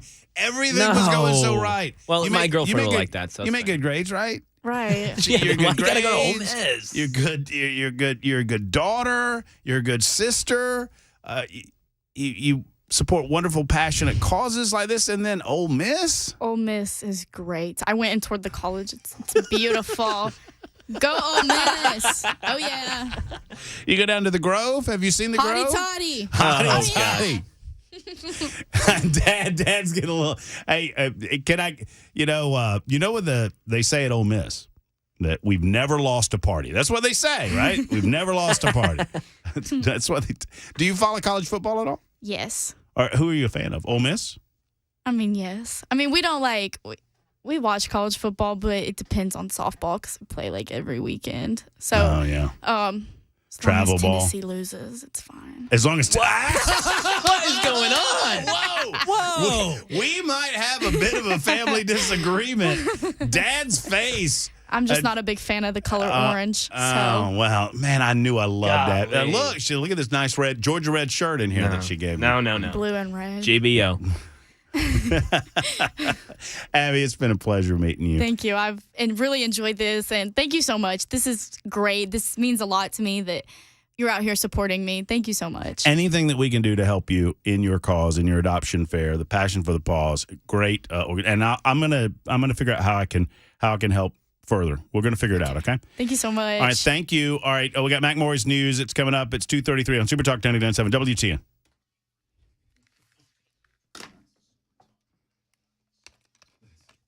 You're getting a lot of great reactions. 2:33, I'm Mac Morey with your top stories. Right now, 59 degrees in Nashville, so a little bit warmer, and we're expected to keep heading that direction tomorrow into the weekend. May see some 70s in that temperature. Full weather forecast coming up 2 minutes. Senator Tommy Tuberville, Republican out of Alabama, is not backing down, vowing to continue his months-long hold on U.S. military nominees, despite warnings from GOP colleagues that he's weakening the military. The White House also had strong words on this today. Karen Travers. The White House is calling Republican Senator Tommy Tuberville's months-long hold on President Biden's military nominees, quote, absolutely ridiculous. Tuberville is protesting the Pentagon policy that covers service members' travel costs if they're seeking abortions in states where it's currently restricted. National Security spokesman John Kirby listed off nominees for several senior military leadership positions that are not moving forward because of Tuberville. It's beyond ridiculous that this one senator is having this kind of an impact on our operational readiness. In a fire in Tennessee, there was a 16-acre fire in the Sherwood area of Franklin County yesterday. The cause of the fire now under investigation. There are multiple burn bans in effect around the mid-state due to the dry conditions going on in Tennessee. And today, two of former President Trump's children taking the stand in the civil fraud trial against the Trump Organization.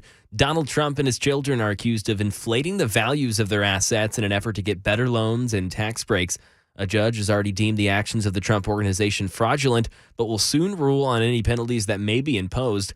Olivia Rubin says Eric Trump is being grilled on how much he knew when prosecutors say that financial statements were doctored. When his father stepped into the presidency, he took over managing day-to-day operations of the Trump Organization, which is going to be key for prosecutors. So what they are likely going to ask him and try to get out of him is what specifically he knew about the financial statements as someone who has just now said he ran the day-to-day operations, what steps he took to check it.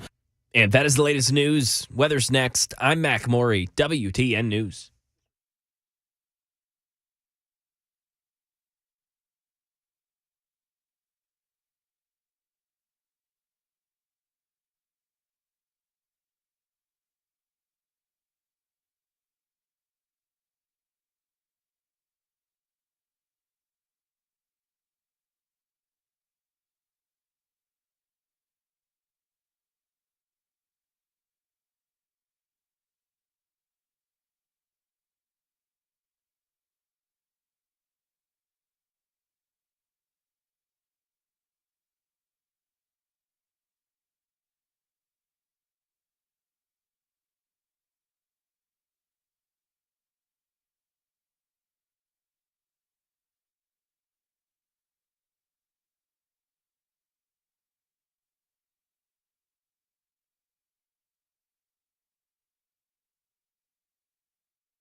Guitar solo is pretty sick.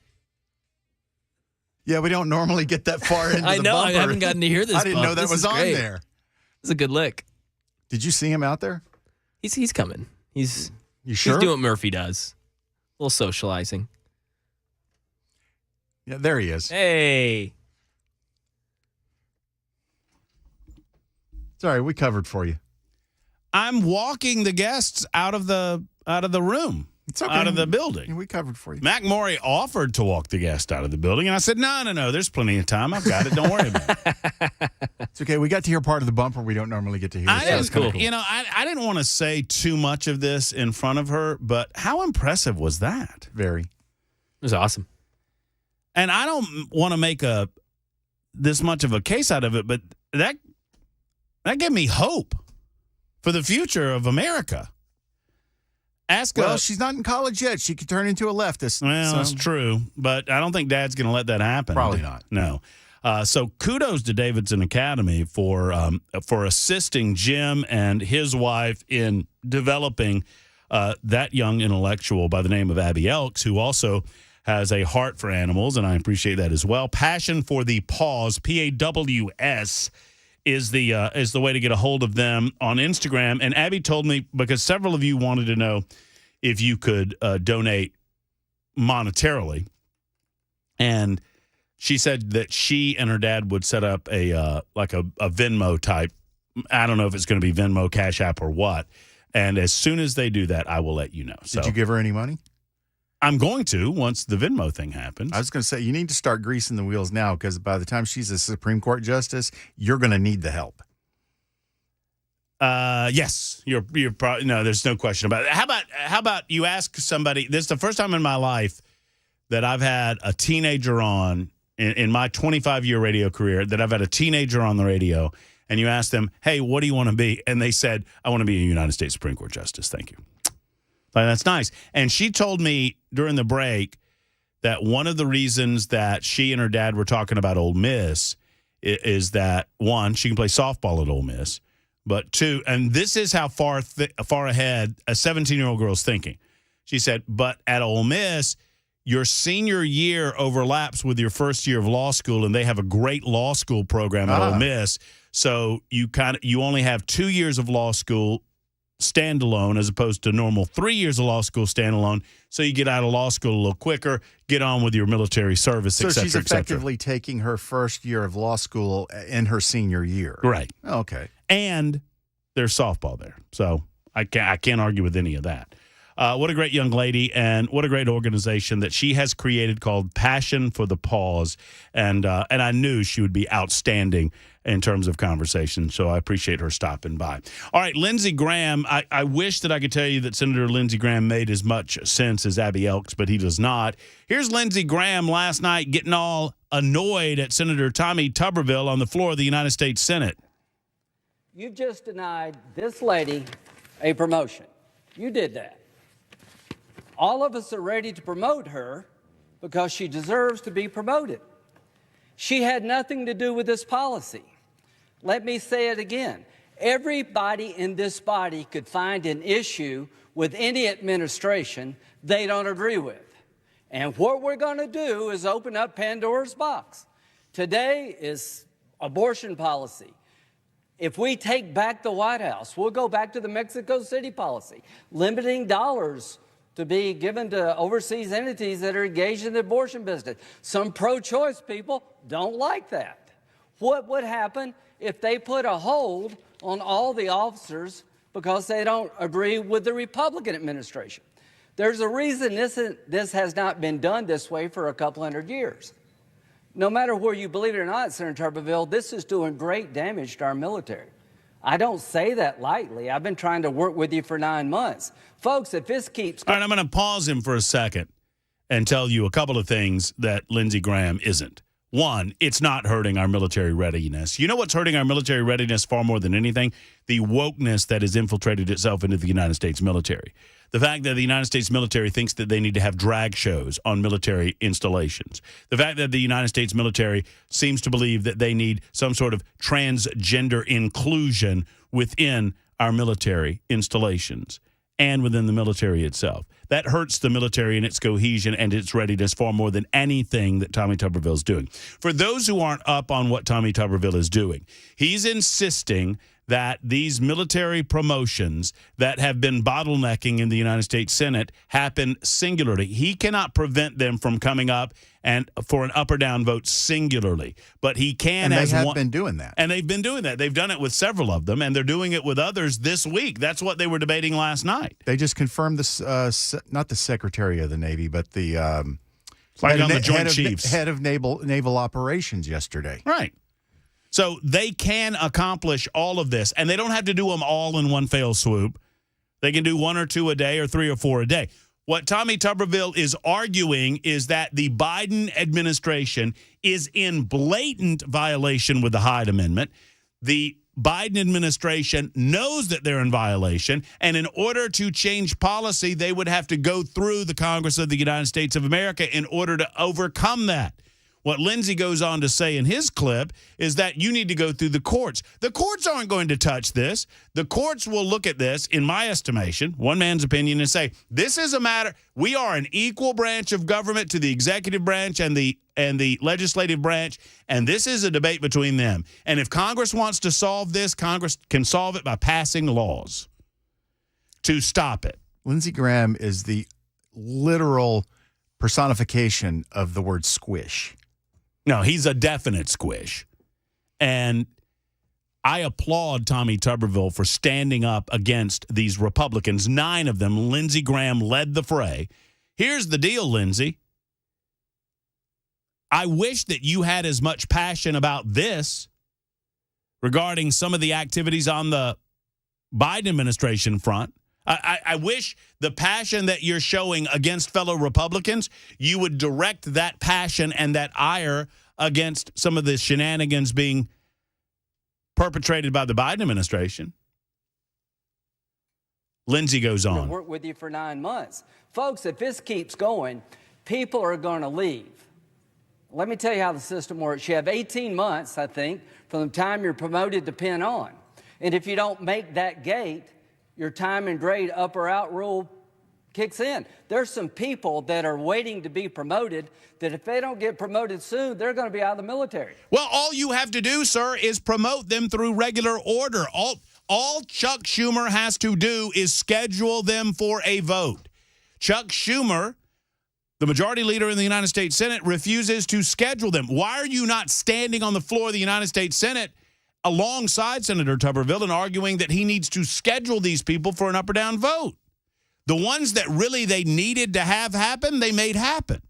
They're refusing to make the others happen because it's hard work, and the United States Senate doesn't like hard work. Well, that and they love having this as an issue. They can go on the talking head shows and complain about it. And claim that Tuberville is blockading military promotions and hurting military readiness, something that Lindsey Graham is well aware isn't happening, yet he still promotes it on the floor of the United States Senate. Now, how does that help anybody if they're qualified? There's not one senator in here that could not find a reason to object to an administration policy. It's not about objection to policy. It's about an objection to what is clearly unconstitutional. I just wish that Republicans, instead of being squishy with Democrats, would stand up to Democrats the way that they seem to stand up to fellow Republicans. And Lindsey Graham and Mitt Romney and the rest of these squish Republicans in the United States Senate would be well served to understand that. It's 2:49 on Super Talk 99.7 WTN.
Making our way to Brian Wilson with the drive, find out what's going on this afternoon. Before we get there, though, I promised I would relate this to you. The 23 Republicans that voted against the censure of Tlaib, here's the deal.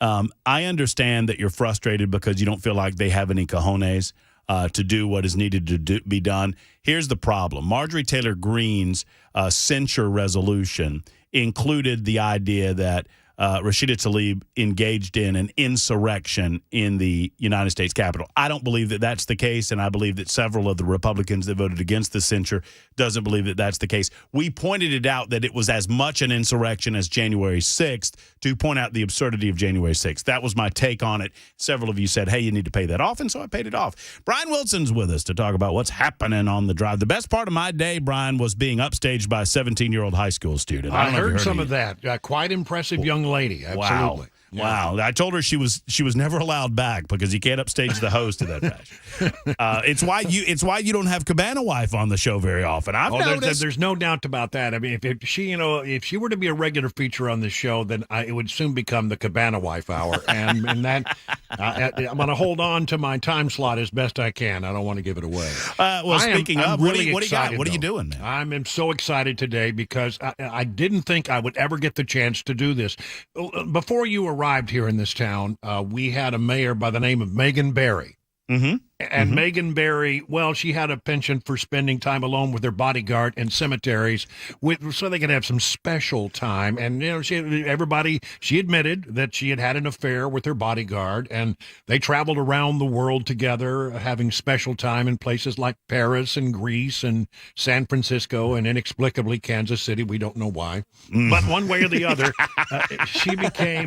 she had to step down as a result of it. Now comes word that she is thinking about re-entering the world of politics.